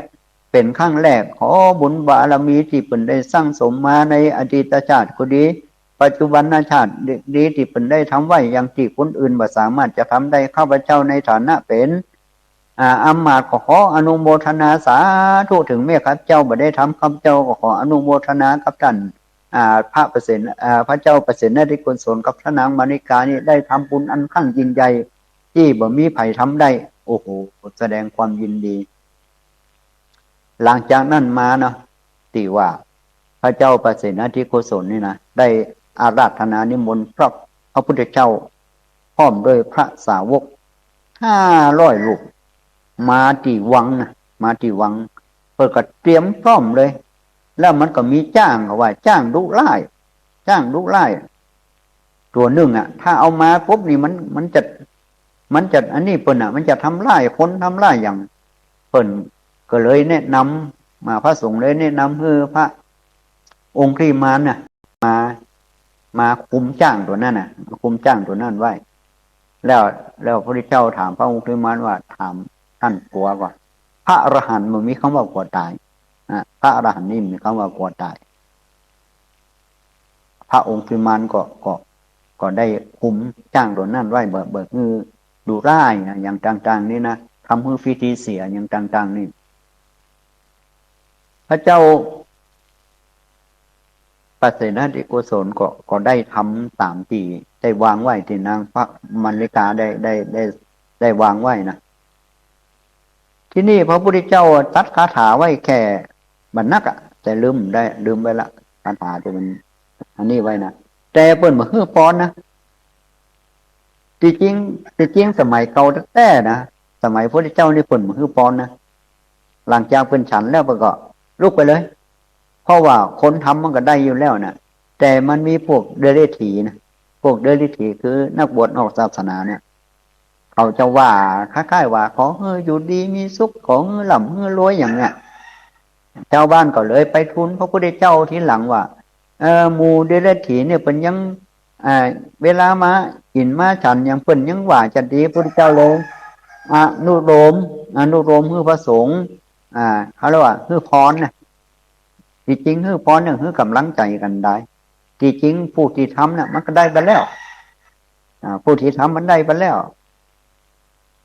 อยู่ในใจเนาะเขาทำดีก็อยู่ในใจเขาเนี่ยคือเจ้ามือพรคือกำลังใจมาได้คือกำลังใจของเขาได้มีความอุ่นอกอุ่นใจนะมีความอุ่นอกอุ่นใจที่จะได้ทำดีต่อไปนะแล้วเป็นตัวอย่างแก่คนอื่นด้วยอย่างที่จริงเขาทำไปมันก็ได้ไปแล้วเนาะอย่างที่ว่าพามนั่นว่าคือตังตรงที่ตังเมน่ะพระพุทธเจ้าเปิ่นคือป้อนแกก็ยังได้ไปแล้วที่นี่มาพระพุทธเจ้าบอกฮื้อป้อนตัดคาถาบรรณักเท่านั้นพระองค์ก็ด้วยพระสงฆ์ ขนาดเนี้ยขนาดเราเสี่ยงมือหูกิกลองคิดว่าเสี่ยง14โกดก่อนเนาะพระพุทธเจ้ายังมือปอนเนาะพระเจ้าเปรตนาธิกุศลโอ้น้อยอกน้อยใจเหมือนกันนะเฮาก็เนี่ยขนาดน่ะใจจ้างเป็น500ใจเรือทองคำตัวใจสนมใจไอ้อย่างเป็น200ปลายอ่ะใจเงิน14โกดแล้วพระพุทธเจ้ามารับเรียบร้อยพระพุทธเจ้าจะได้มือปอนแกก็พระเจ้าเปรตนาธิกุศลก็นึกในใจเหมือนกันว่ามันอย่างใดกันทีหลังเนี่ยก็เลยไปเฝ้าพระพุทธเจ้าว่าที่ข้าพเจ้าที่มอมฉันเนี่ยได้ทำอาสะที่สถานอย่างที่บ่เคยมีไผทำมาก่อนในยุคของพระองค์เนี่ยทำไมพระองค์ตัดเถอคาถาแต่บ่ได้ฮื้อปอนพระพุทธเจ้าก็เลยตัดว่าถ้าฮื้อปอนแล้วมันจะมีคนคนหนึ่งที่บ่อ่านตัวสงสารมันถ้าพระองค์ฮื้อปอนน่ะหมอนี่มันจะคล้ายๆคิดบ่ดีน่ะหัวมันจะแตกออกเป็น7เสียงหัวมันจะออกเป็น7เสียงแล้วพระพุทธเจ้าพระเจ้าเสนาธิกุศลนั่นไผอำมาตย์คือไผพระเจ้าเลยว่าการะอำมาตย์นั่นแหละเป็นผู้ที่มหันต์ด้วยคล้ายๆมหันต์ด้วยที่พระองค์ได้ทำอย่างนี้พระองค์เลยกลัวหัวมันจะแตกออกเป็น7เสียงก็เลยบ่ฮื้อปอนนะเลยบ่ฮื้อปอนแล้วก็มันมีอำมาตย์แห่งคนชื่อว่าชุนหะอำมาตย์ชุนหะอำมาตย์น่ะเป็นผู้ยินดีด้วยอนุโมทนาสาธุกับที่พระองค์ได้ทำอาสะที่สถานนี้โดยพระเจ้าเปรตนาธิกุศลก็เลยฮู้ความจริงว่าที่พระองค์บ่ฮื้อปอนก็เพราะว่ามันมีอำมาตย์คนหนึ่งชื่อว่าพระอำมาตย์มหันต์ตัวว่าเอาเงินไปใช้จ่ายในสิ่งที่เป็นประโยชน์นั่นที่เอามาแจกคนยากคนจนในอย่างต่างๆนี่พระเจ้าเปรตนาธิกุศลก็เลยเอาการะอำมาตย์จิมหันตัวมาถามว่าที่พระองค์ได้ทำอาสะที่สถานน่ะที่บ่มีไผทำได้น่ะเธอคิดอย่างไรการะอำมาตย์ก็เลยบอกว่าพระองค์เอาเงินของพระคลังมาใช้แบบบ่มีประโยชน์นี่นะแทนที่จะเอาไปทำอย่างอื่นช่วยชาติบ้านเมืองพระองค์กลับเอามาทำอย่างนี้สิ้นเปลืองด้วยใช่เหตุอย่างเนี้ยพระเจ้าเปรตนาธิกุศลก็บอกว่าที่ฉันทำไปน่ะก็คือทรัพย์สมบัติเก่าของฉันเองฉันบ่ได้รบกวนแต่ของส่วนกลางแต่อย่างใดฉันทำไปเพราะฉันมีอยู่แล้วฉันถึงทำฉะนั้นเธอน่ะจะอยู่ในแว่นแค่นนี้บ่ได้ละเธอมหันต์ด้วยเธอต้องออกไปจากแว่นแค่นของโกศลหรือว่าสาวัตถีนี่ไปอยู่ที่อื่นกาละอำมาตย์ก็ถูกเนรเทศออกจากสาวัตถีเลยเพราะว่าเปิ้นเนี่ยแล้วมันจะว่าเงินของเก่าเปิ้นเงินของเปิ้นด้วยส่วนพระองค์เปิ้นมาทำทั้งเนี่ยเป็นสถานหมายว่าพระพุทธเจ้าที่อุบัติขึ้นในโลกเนี่ยมีครั้งเดียวเท่านั้นเองที่ทำได้แล้วก็ราษฎรธรรมดาสามารถจะทำได้แล้วก็มีอำมาตย์แห่งคนชื่อว่าชุนหะอำมาตย์ชุนหะอำมาตย์นี่ผู้ที่เรียกว่าหันถ้วยนะญาติโยมทั้งหลายการที่คนอื่นทำบุญเพิ่นทำบุญกฐินทำบุญผ้าป่าทำบุญอย่างท่านมีเงินสักบาทท่านก็ยกมือไหว้ได้น่ะได้เหมือนกันเหมือนกับเพื่อนของนางวิสาขาที่วิสาขามหาวสิกาเนี่ย ถ้านางวิสาขาถวายอย่างแกก็ยกมือขึ้นด้วยสาธุขออนุโมทนาด้วยเนอมันก็ได้นะพุทธศาสนานี่ไม่ใช่ว่าคุณจะต้องมีเงินนักคุณไม่มีเงินคุณก็ทำได้แต่ยกมือตั้งจิตตั้งใจอนุโมทนากับเปิ่นยินดีด้วยเปิ่นนะค่ากรรมเมืองเขาเนี่ยค่ากรรมของนี่เขาเรียกว่าอนุโมทนายินดีด้วยเปิ่นก็ขอข้าพเจ้าขอยินดีกับท่านด้วยเนอที่ท่านได้ถวายกฐินครั้งนี้ขอยินดีด้วยเนอที่ท่านได้สร้างกุฏิที่ท่านได้สร้างวิหารที่ท่านได้ถวายอย่างก็ว่ากันไปนี่ก็คือก็ได้บุญละได้บุญเทียบมานี่เลยนะบางผู้บางคนมันดึงมีคนมาว่าถ้าเจ้าต้องหวยร้อนทีหนึ่งเจ้าจะมาช่วยมันเป็นเงินของคนอื่นนะมันจะเงินของเขานะถ้าเงินของเขาเนี่ยมันก็จะบริสุทธิ์เนาะมันจะนี่แต่ว่ามันเป็นเงินของผู้อื่นมันเป็นอนาคตนะมันหันตัวนะเอาของที่มันหันตัวดีกว่าเนาะยังคือว่าเจ้านี่ก็มีเนาะที่ท่านพระมหาสมชาติพระปัญโยท่านก็นำคณะมาถวายเกียรติเนาะแล้วเป็นก็พอดีพระธาตุมนเวียงนี่ก็จะมีการซื้อที่ดินนะมันก็จะได้ประกาศผู้ที่อันนี้ก็คือที่แม่ศรีนวลวงชุมพูพร้อมครอบครัว200 บาทแม่น้อยอินยาศรี100 บาทแม่ชุติการหลอดพระยัน100 บาทนอสอคำสุขลินฟอง100 บาทแม่ไปแก้วเทพนามวง100 บาทนางวินัสนีแก้วเตียว100 บาทแม่สมควรใจน้อย100 บาทนายเดชานิวัติ100 บาทพร้อมได้คณะท่านมหาสมชาตินี่ก็1,000 บาทก็เลยเอาไว้ซื้อที่ดินของพระธาตุมนเวียงเนาะก็จะทอดพระป่าในวันที่27 เดือนตุลาคมพุ่นน่ะก็ได้ก็เนี่ยเพิ่นบริจาคด้วยจิตใจนะด้วยจิตใจที่ว่าตอนนี้ไผบังคับได้อย่างใดขออนุโมทนาสาธุด้วยเนออย่างใดก็ดีพระเจ้าเปรตนาธิโกศลก็เลยเอาชุนหอมาตย์มาถามพอ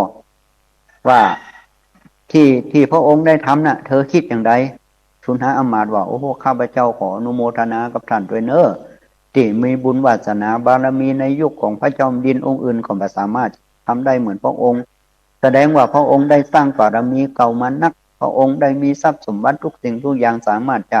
นิมนต์พระพุทธเจ้าพร้อมด้วยพระสงฆ์500 รูปมาฮับอัสสกิสถานครั้งนี้เป็นทานอันยิ่งใหญ่อย่างต่างๆนี่แกก็ว่าในทางที่ดีเนาะพระเจ้าเปรตนาธิโกศลก็เลยว่าคือแกของสาวัตถีนี่7 วันนะทำอย่างพระเจ้าดินหมดอ่ะจ่ายทางทำบุญทำทานอย่างต่างๆนี่นะ7 วันเนาะและได้ตำแหน่งที่ดีด้วยเนี่ยนี่แหละเรื่องของการทำบุญเนาะการทำบุญระหว่างอาสกิสถานนี่อย่างที่บ่มีไผทำมาก่อนฉะนั้นบางผู้บางคนอาจจะคิดในใจว่าเฮามีน้อยเฮาคงย่ำเหมือนเปิ่นก็เป็นอย่างแม้แต่มีน้อยก็ทำได้น่ะอย่างพระอย่างที่พระศิวลีน่ะพระศิวลีที่เฮาเคยหันไหนนะพระศิวลีไปไหนก็มีลาภสักการะเนาะถ้าพระสงฆ์ไปที่ไหนนะถ้าเขามาถามว่าสิ่งนั้นเป็นสิ่งที่กันดารน่ะพระศิวลีไปก็โอ้พระศิวลีไปถ้าพระศิวลีไปบ่ต้องกลัวกันน่ะบ่ต้องกลัวอดพระศิวลีนี่เป็นผู้มีลาภคล้ายๆไปที่ไหนก็คนมากินมาดันเหมือนกับพระเจ้าสมัยเดียวนี่เนาะบางคนเพิ่นก็มีคนมากินมาดันนักก็พ่อเพิ่นสร้างบารมีเก่านักเพิ่นก็เลยทำให้หรือว่าบุญบารมีเก่ามันมาพร้อมผู้อุปถัมภ์คำจูมันมาพร้อมฉะนั้นเขาเป็นพระเจ้าเขาผมต้องไปแข่งเปิ้นละเปิ้นบารมีของไปของมันเนาะบารมีของไปพระศิวลีนี่ที่จริงที่เปิ้นได้นะเปิ้นใจว่าแต่เนี่ยอย่างแต่ว่าละ คือสมัยพระพุทธเจ้าละก้อนน่ะพระพุทธเจ้านี่มันจะมีองค์เดียวหรอกเมล็ดทรายในมหาสมุทรยังน้อยไปที่พระพุทธเจ้าตรัสรู้ในที่ตรัสรู้มาแล้วนะแล้วก็จะตรัสรู้ในอนาคตแห่งเมล็ดทรายในมหาสมุทรยังน้อยไปฉะนั้นบางปู่บางคนถ้าเขาทำมาดีเขาไม่ต้องไปโทษเขาอ่ะเพราะว่าพระพุทธเจ้าในอนาคตเป็นยังจะมาโปรดอยู่เป็นยังจะมาโปรดอยู่ฉะนั้นพระศิวลีเนี่ยในสมัยนั้นเปิ้นเป็นคนป่าเนี่ยเป็นคนหากินกับป่าเนี่ยหาน้ำเพิงกะหาอย่างมานี่แล้วที่นี่ช่วงนั้นมันมีพระพุทธเจ้ามาเสด็จในแถวเมืองนั่นน่ะเปิ้นก็อย่างว่านั่นน่ะเปิ้นก็จะหาน้ำเพิงเนี่ยหาน้ำเพิงคล้ายๆเอาไปปรุงนะไปปรุงเป็นทำถวายทำถวายต้องผสมน้ำเพิงเนาะอย่างใกล้ๆเขาเข้ามาทุกไปอย่างนี่กันเนาะเขาก็ผสมน้ำเพิงด้วยแล้วก็สมมติว่าขวดหนึ่งนี่เนาะอย่างสมมติขวดหนึ่งตามปกติมันถ้าเป็นสมัยเดียวนี้นะ200 บาทนี่เนาะขวดหนึ่ง200 บาทแต่อยู่ๆมันก็ขึ้นมาเป็น300-400-500 บาทมันแปลกมากเลยแต่ก่อนมันเคยขึ้นน่ะมันจะได้ขึ้นเป็น400-500ตอนนั้นพระศิวลียังเป็นยังว่านะค้นหาน้ำเพิงน่ะก็มาถามว่าน้ำเพิงแต่ก่อนมันกว่า200น่ะเดียวมันจะได้ขวด500มันผิดปกติแล้วผิดปกติแล้วมันต้องมีอย่างสักอย่างเขาก็เลยเล่าให้ฟังว่าพระพุทธเจ้าเพิ่นเสด็จมาเมืองนี้เพิ่นอยากพร้อมพระสงฆ์แล้วก็พระเจ้าพร้อมด้วยนี่เพิ่นก็อยากได้น้ำเพิ่มเอามาผสมกับอย่างต่างๆเนี่ยถวายพระพุทธเจ้าก็เลยหากันถ้าเสื้อนี่มันก็บอกใครมีนะมันก็เขียมก็เลยเสื้อมันสูง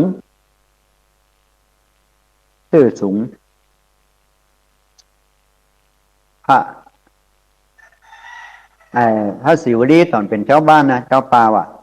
โอ้อันผมบักขายละผมบักขายน้ำเพิ่งผมจะเอาไว้ถวายเพิ่นเองน่ะนี่ผมจะเอาไว้ถวายเพิ่นเองผมบักขายราคาเป็นพันผมก็บักขายเป็นหมื่นผมก็บักขายเพราะว่าผมก็อยากจะได้บุญน่ะอยากจะได้บุญกับคนอื่นด้วยน่ะอันเป็นไม่ซื้อแป้งอย่างฉะนั้นอย่างบางคนเนี่ยมีอย่างทุเรียนว่าคนอื่นไปจองหมดเจ้าของเล่มได้กินเนี่ยโอ้ก็เขายังจองคนเดียวเขาจองคนเดียวก็ได้แล้วเนาะเขากินหน่วยได้นะเขาเป็นเจ้าของสวนบางคนไปคิดเอาเงินว่าแต่เจ้าของสวนก็เริ่มได้กินทุเรียนดีนะคือคนอื่นไม่กินหมดถ้าเอาเนี่ยเขาจองคนเดียวเนาะเขากินหน่วยได้เนาะถ้าสารีบุตรก็ตอนนั้นเป็นเจ้าบ้านก็มานึกในใจคนอื่นยังถวายได้แล้วเขาจะได้ถวายมันได้เขาจะได้ถวายมันได้ฉะนั้นผมจะไปถวายเองครับนี่แกว่านะเนี่ยหาอย่างนะบางปู่บางคนนี่หันเปิ่นฮื้อเงินนักเอาละขายดีกว่าไว้นี่ตัวก็ไม่ได้กินขายคนอื่นดีกว่าเนี่ยก็เฮ็ดมาก็เอาไปขายคนอื่นเอาเงินแต่เขาไม่ได้กินเฮ็ดวะเฮ็ดอยู่ในมือเขาเขาไม่ได้กินกัมเอาเงินอย่างนี้แต่ว่าสารีบุตร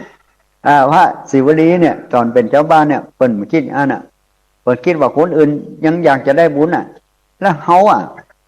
น้ำเพิงอยู่ในมือเขาเขาไปถวายดีกว่านี่ในที่สุด พระสารีบุตรก็เลยแก่พระสารีบุตรพระศิวลีศิวลีเนี่ย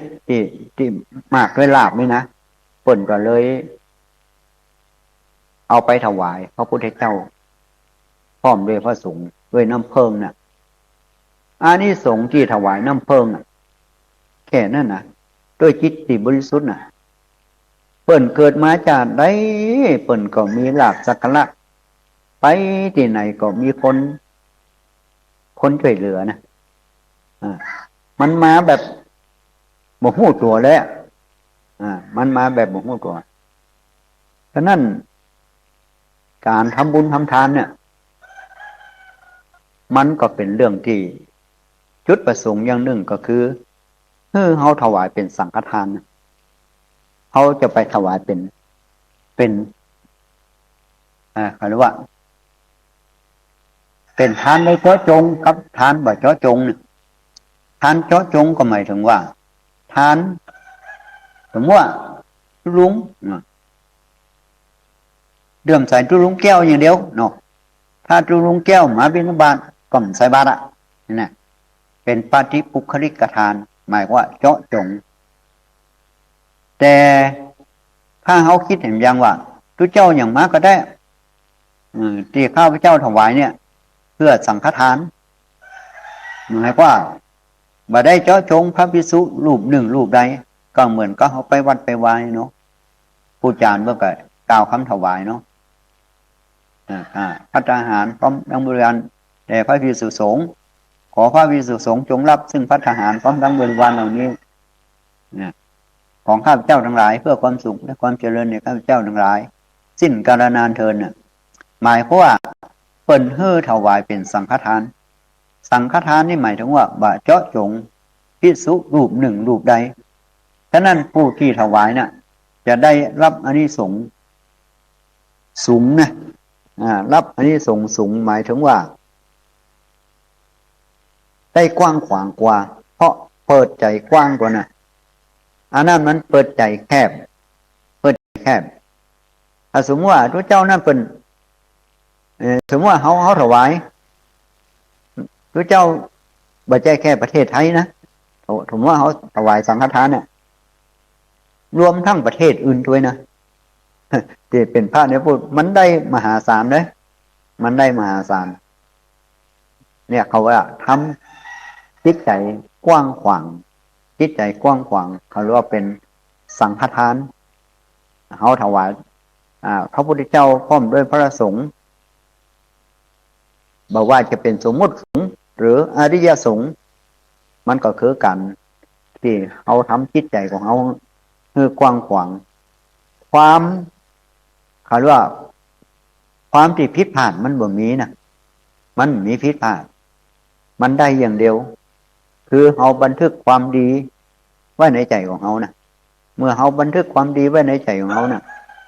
ก็จะทำให้จิตใจของเขาเนี่ยเขาเรียกว่าบุญเกิดขึ้นเขาเรียกว่าบุญคือความสุขบุญก็คือกำจัดซึ่งความตนีทีเหนียววันนี้เขาไปทำบุญจิตใจเขาก็สบายในใจเขานะอย่างสังเกตดู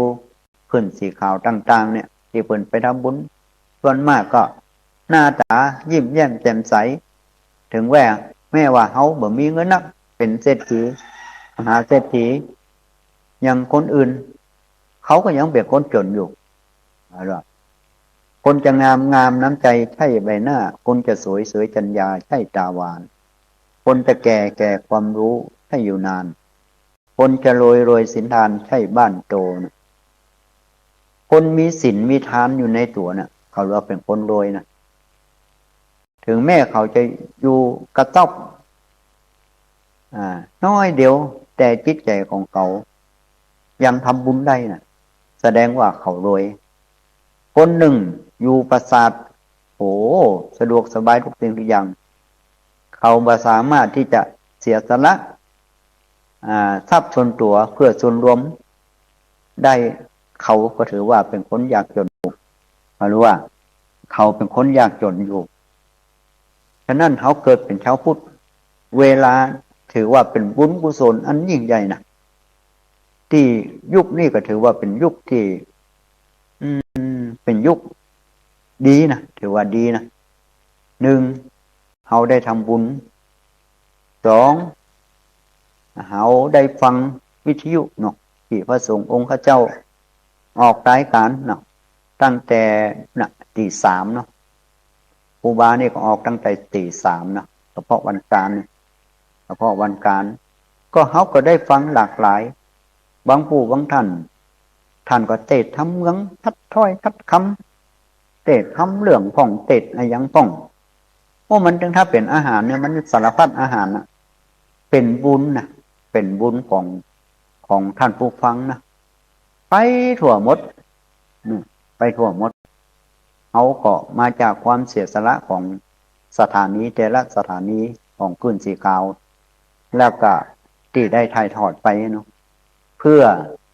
เป็นบุญนะเอาสร้างบุญด้วยนะบางที่บอกว่ามีธุรกิจด้วยสร้างบุญด้วยก็บอกเป็นอย่างบุญนั่นก็เกิดความภูมิอกภูมิใจว่าสถานีเขาได้ถ่ายทอดไปสู่ประชาชนได้ฟังคล้ายๆได้อาหารที่ดีนะได้อาหารที่ดีไปสู่ประชาชนเขาก็เกิดความภูมิอกภูมิใจในชีวิตที่เขาได้ดำรงชีวิตไว้นะเขาช่วยเหลือผู้อื่นด้วยทางอ้อมนะช่วยเหลือผู้อื่นด้วยเพราะว่าผู้อื่นได้รับฟังสิ่งที่ดีที่งามบัดใจว่าตื่นเจ้ามาพอสิ่งที่มันท่ากันกะอย่างกันกะนี่มันก็บอกใครท่าเราได้เนาะแต่ถ้าเรามาฟังสิ่งที่มันเป็นประโยชน์น้ำทำคำสั่งสอนพระเจ้าเนี่ยโดยเฉพาะพระคุณเจ้าแต่ละรูปเนี่ยเปิ่นก็ได้ผ่านการศึกษาโรงเรียนผ่านการปฏิบัติถ้าเปิ่นจิตใจมันแน่วแน่เปิ่นก็คงจะเป็นพระสงฆ์องค์พระเจ้ามาตลอดทุกวันนี้นะอย่างวันนั่นก็มีท่านพระครูโสภิตมุสานของท่านก็เป็นวัดตรงสั้นนั่นก็ว่าเป็นเจ้าคณะตำบลนะบ้านขอเปิ่นก็ว่าฟังธรรมรู้แล้วขออนุโมทนากับหลวงพ่อด้วยเนาะที่ได้ติดตามรายการถ้าไผ่บาใจสู้แต่คงจะตื่นตีสามเนาะวันนี้อาจจะขาดเกินไปสัก30 นาทีแต่ว่าท่านพระครูบอกว่าชดเชยเนาะชดเชยไปถึง6 โมงไปถึง6 โมงเพราะว่าตั้งแต่ตีสามครึ่งไปถึง6 โมง2 ชั่วโมงครึ่ง2 ชั่วโมงครึ่งเพราะว่าอย่างไรก็ดีเขาเป็นบริษัทเดียวกันภิกษุภิกษุณีอุบาสกอุบาสิกาเหมือนกับเขาได้รอเทียนที่ได้รอเทียนนี่เป็นปุคลาธิฐานได้รอหลอมเป็นอันหนึ่งอันเดียวกันนะอันหนึ่งอันเดียวกันเขาพูดเขาจะอยู่ได้นะจะอยู่ได้ก็เพราะภิกษุภิกษุณีอุบาสกอุบาสิกาเขายังมั่นคงยังมั่นคงชาวบ้านเขาก็ยังมีการทนุบำรุงพระพุทธศาสนาถึงวันสำคัญมาเขาก็ไปร่วมกิจกรรมต่างๆถึงวันพระวันศีลเขาก็บอกเคยละเขาก็ไปใส่บาตรป่องไปฟังธรรมป่องวัดที่ใกล้ๆเนาะที่เขาอยู่ก็เป็นสิ่งที่บรรพบุรุษของเขาได้สร้างไว้เนาะถ้ามาจากความเสียสละคงจะเป็นไปได้ยากฉะนั้นในโอกาสนี้ก็ขอญาติโยมเนาะที่ได้ฟังรายการนี้เนาะวันนี้เอาตั้งแต่ตีสามครึ่งใกล้จะถึง6 โมงแล้วก็จะเปิดโอกาสให้ญาติโยมเนาะท่านฟังเนาะว่าที่ไหนก็ดีบางทีมันก็บ่ได้ไปเมมไว้เนาะได้เมมไว้ก็ขอโทษด้วยเนาะขอโทษด้วยที่ว่าบ่ได้เมมไว้สักวันจะเมมไว้เหมือนกันนะเขาก็ต้องอันนี้ล่ะเขาต้องไปซีเรียสอย่างเนาะเพิ่นจะจำเขาได้มันจำเขาได้เขาก็ต้องว่าเอาต้องไปอันนี้มันละถือว่าเป็นเสียงหนึ่งมาจากเสียงสวรรค์ก็แล้วกันเนาะ เจ้าจำเจ้าได้ก็ต้องไปว่าเดี๋ยวเนอะต้องไปว่าเดี๋ยวเพียงแต่ว่าเขาก็เอาผลการรับฟังว่ารับฟังเป็นอย่างไรมาจากสถานีอย่างไรแล้วก็มีความเข้าใจอย่างไรเนาะมีความเข้าใจอย่างไรเกี่ยวกับพระพุทธศาสนาการกิจการต้านอย่างต่างๆเนี่ยก็จะเปิดโอกาสให้ท่านผู้ฟังเนาะได้โทรศัพท์มาเนาะโดยเฉพาะโทรศัพท์ก็มี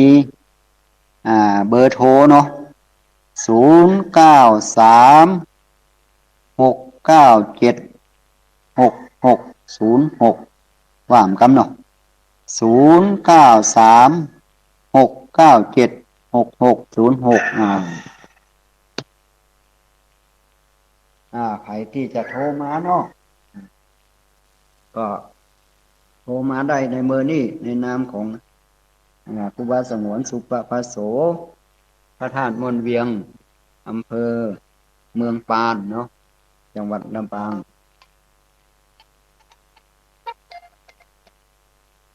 เจริญพรเจ้าท่านกูมา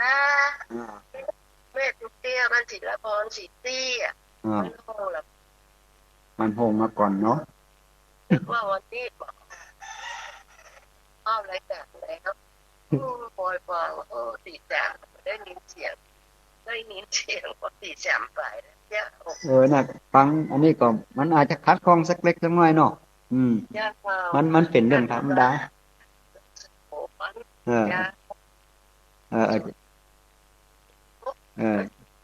สุปภาโสเนี่ยแม่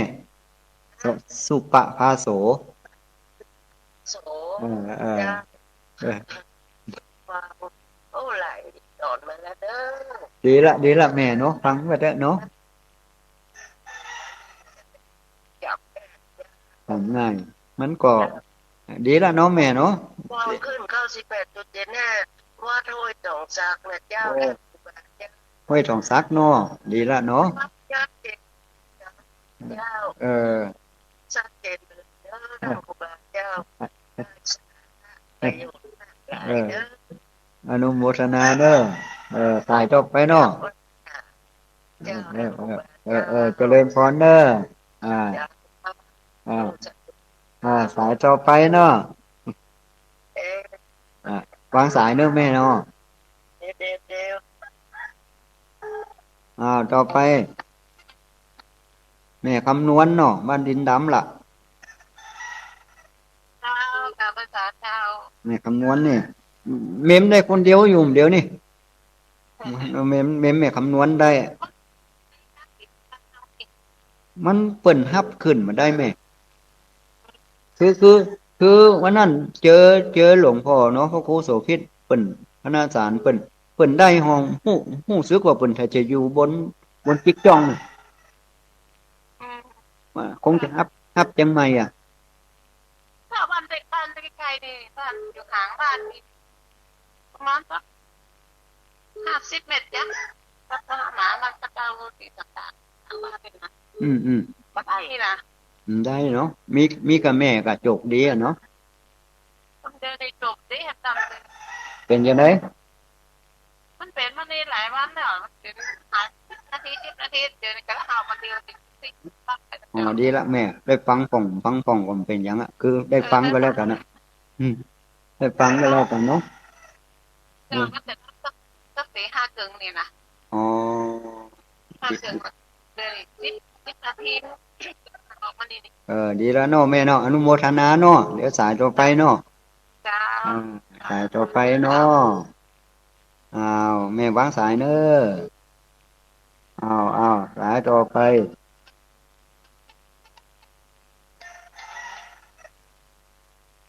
มาจากไหน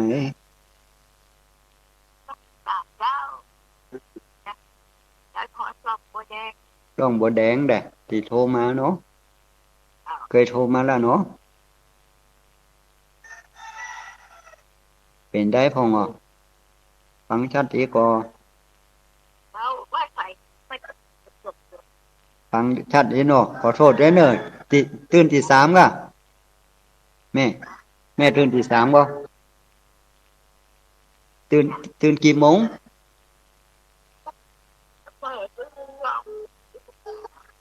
อ่า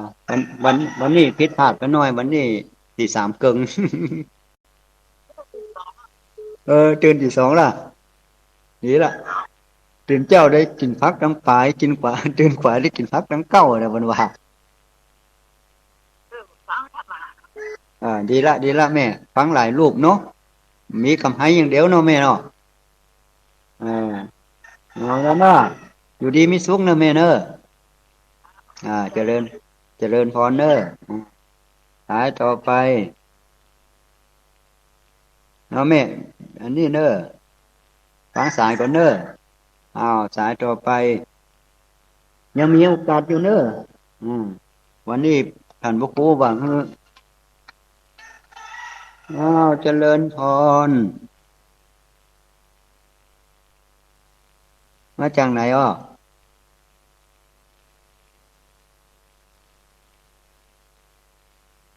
แม่เปิดบ้านไหน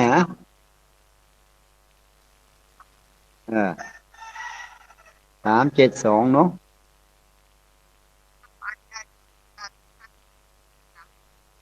อ่า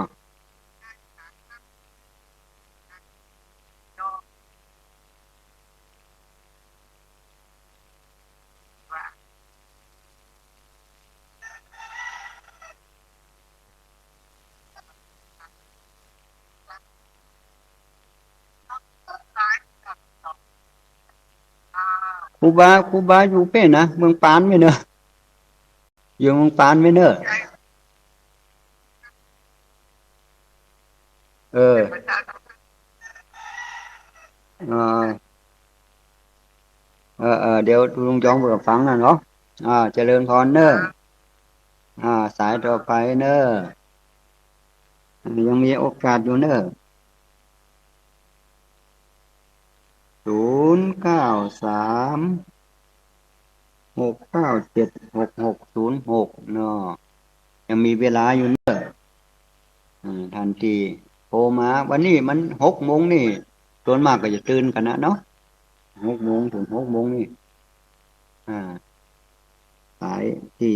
จะโทรมาก็0936976606เนาะในรายการเกี่ยวกับธรรมะเพื่อชีวิตนะธรรมะเพื่อชีวิตว่าใครอยู่ที่ไหนการรับฟังเป็นอย่างใดบ้างวันนี้อาจจะเป็นเวลาเราพระครูบอกว่าทดเชยมาอัน สาธิตเนี่ยอาจารย์สาธิตคงจะติดอย่างสักอย่างก็เลยมาเวลามามันถึง6 โมงเนาะมันถึง6 โมงตั้งแต่ตี 3กว่าเนาะมาถึง6 โมงสายต่อไปเนอะใครจะโทรมาก็โทรมานะการทำบุญสูงทานของเขาเนี่ยเป็นเรื่องที่สำคัญเนาะสำคัญเพราะว่าวันที่29นี่ก็เป็นวันเกี่ยวกับวันอาสาฬหบูชาเนาะซึ่งเป็นวันที่พระพุทธเจ้าเขาได้เทศน์ธรรมจักรวัฒนสูตรเป็นครั้งแรกในที่พระองค์ได้ตรัสรู้มาหลังจากพระองค์ได้ตรัสรู้มาพระองค์ก็นึกถึงปัญจวัคคีย์ทั้ง5นี่ได้เทศน์ธรรมจักรวัฒนสูตรกล่าวถึงการปฏิบัติบ่เข่งล้ำไปและบ่ย่อนยานเกินไปอะไรว่าในปานกลางเอาต่อไปเนอะมาจากไหนรอแบบค่ะเจริญพรเนอะยาวจากเจ้าไม่จงดีเนาะดีละวันนั้นก็ไปเมืองฝั่งด้วย ไม่จงดีก็เป็นศรัทธาเก้าเนาะจะนะเราได้ยินจื่อจันมันอ่ะไม่จงดีเนาะเป็นศรัทธาเก้าเนาะคนที่นะเป็นจะได้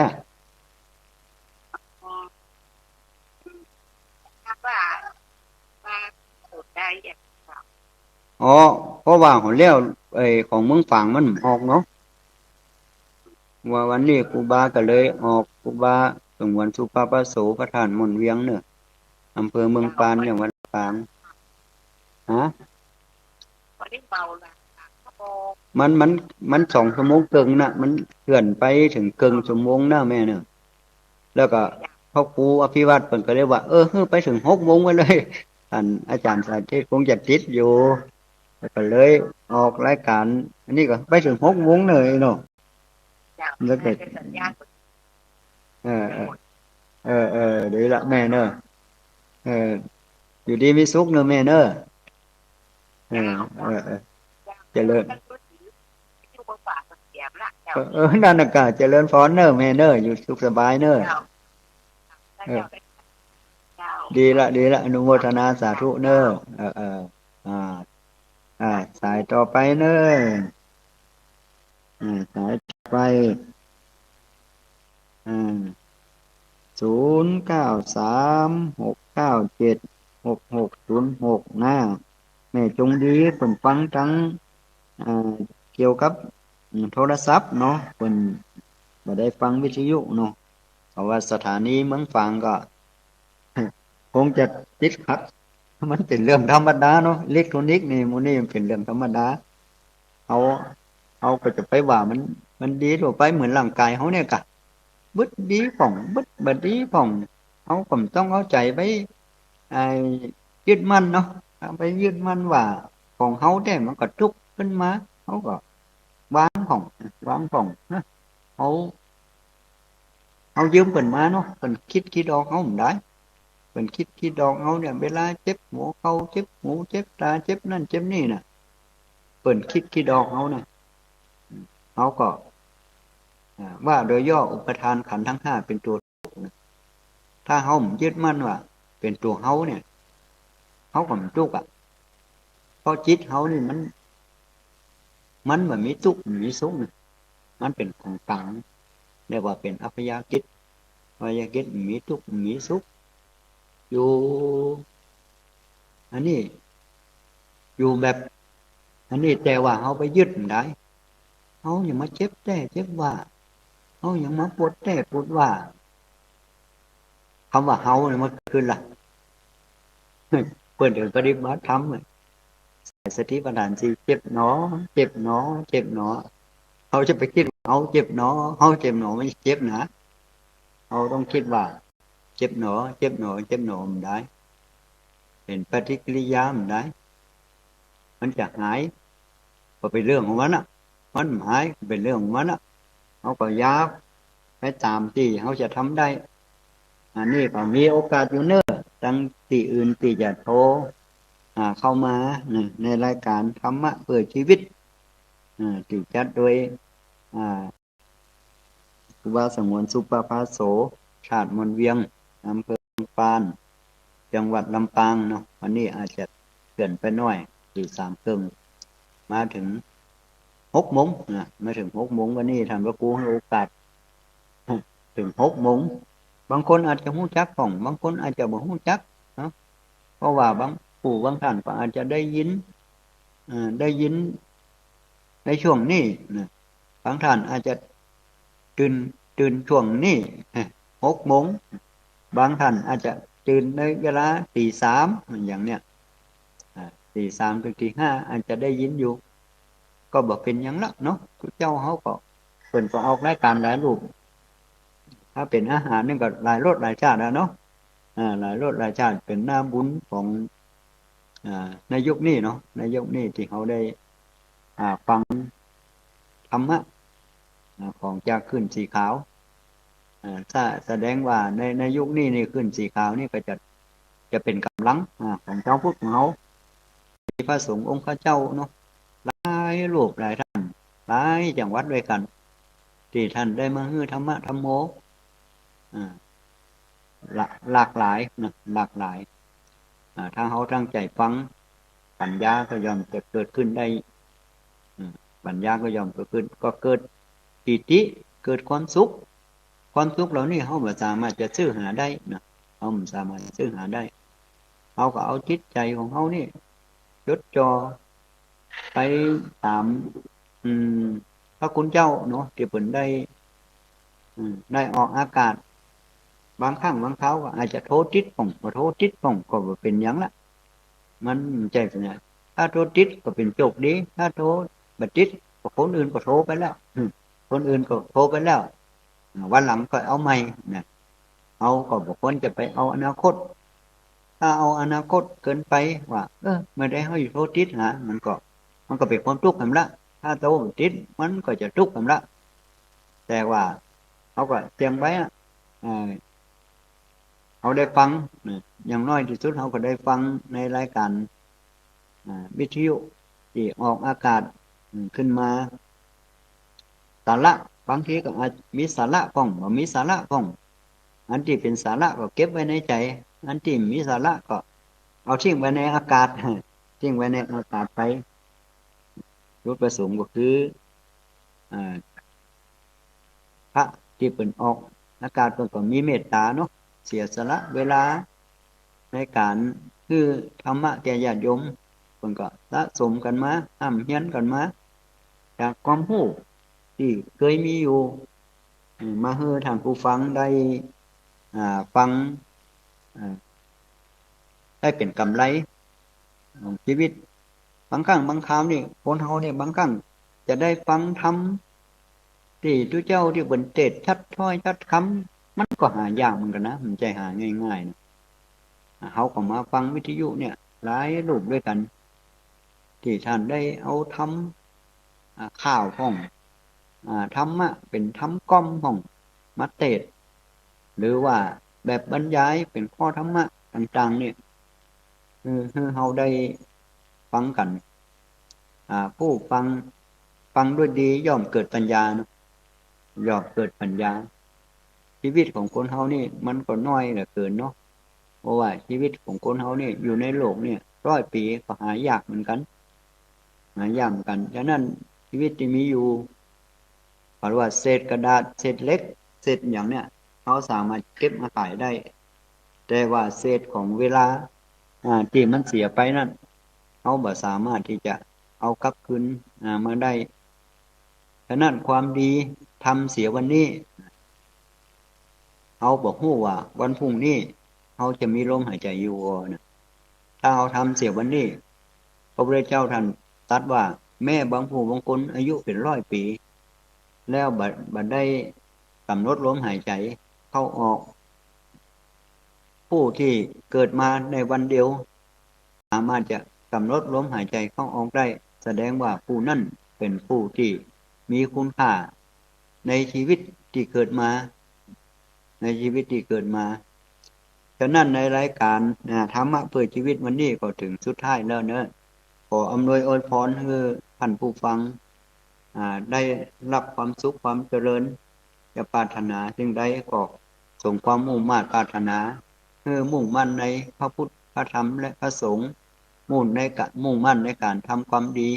ถ้าเราทำดีแล้วความดีก็มันหนีไปเราจะไปตามภพชาติเอาตลอดถึงพระนิพพานดังภาษาบาลีว่าสัพพิติโยวิวัจจันตุสัพพะโรโควินาศสันตุมาเตภวันตุตรายโยสุขีริกายโกภวะอภิวาทานาสีลิสนิจังอุทธาปจัยโนจัตตโรธรรมาวัตติอายุวันโนสุขังพระลังขอเจริญพร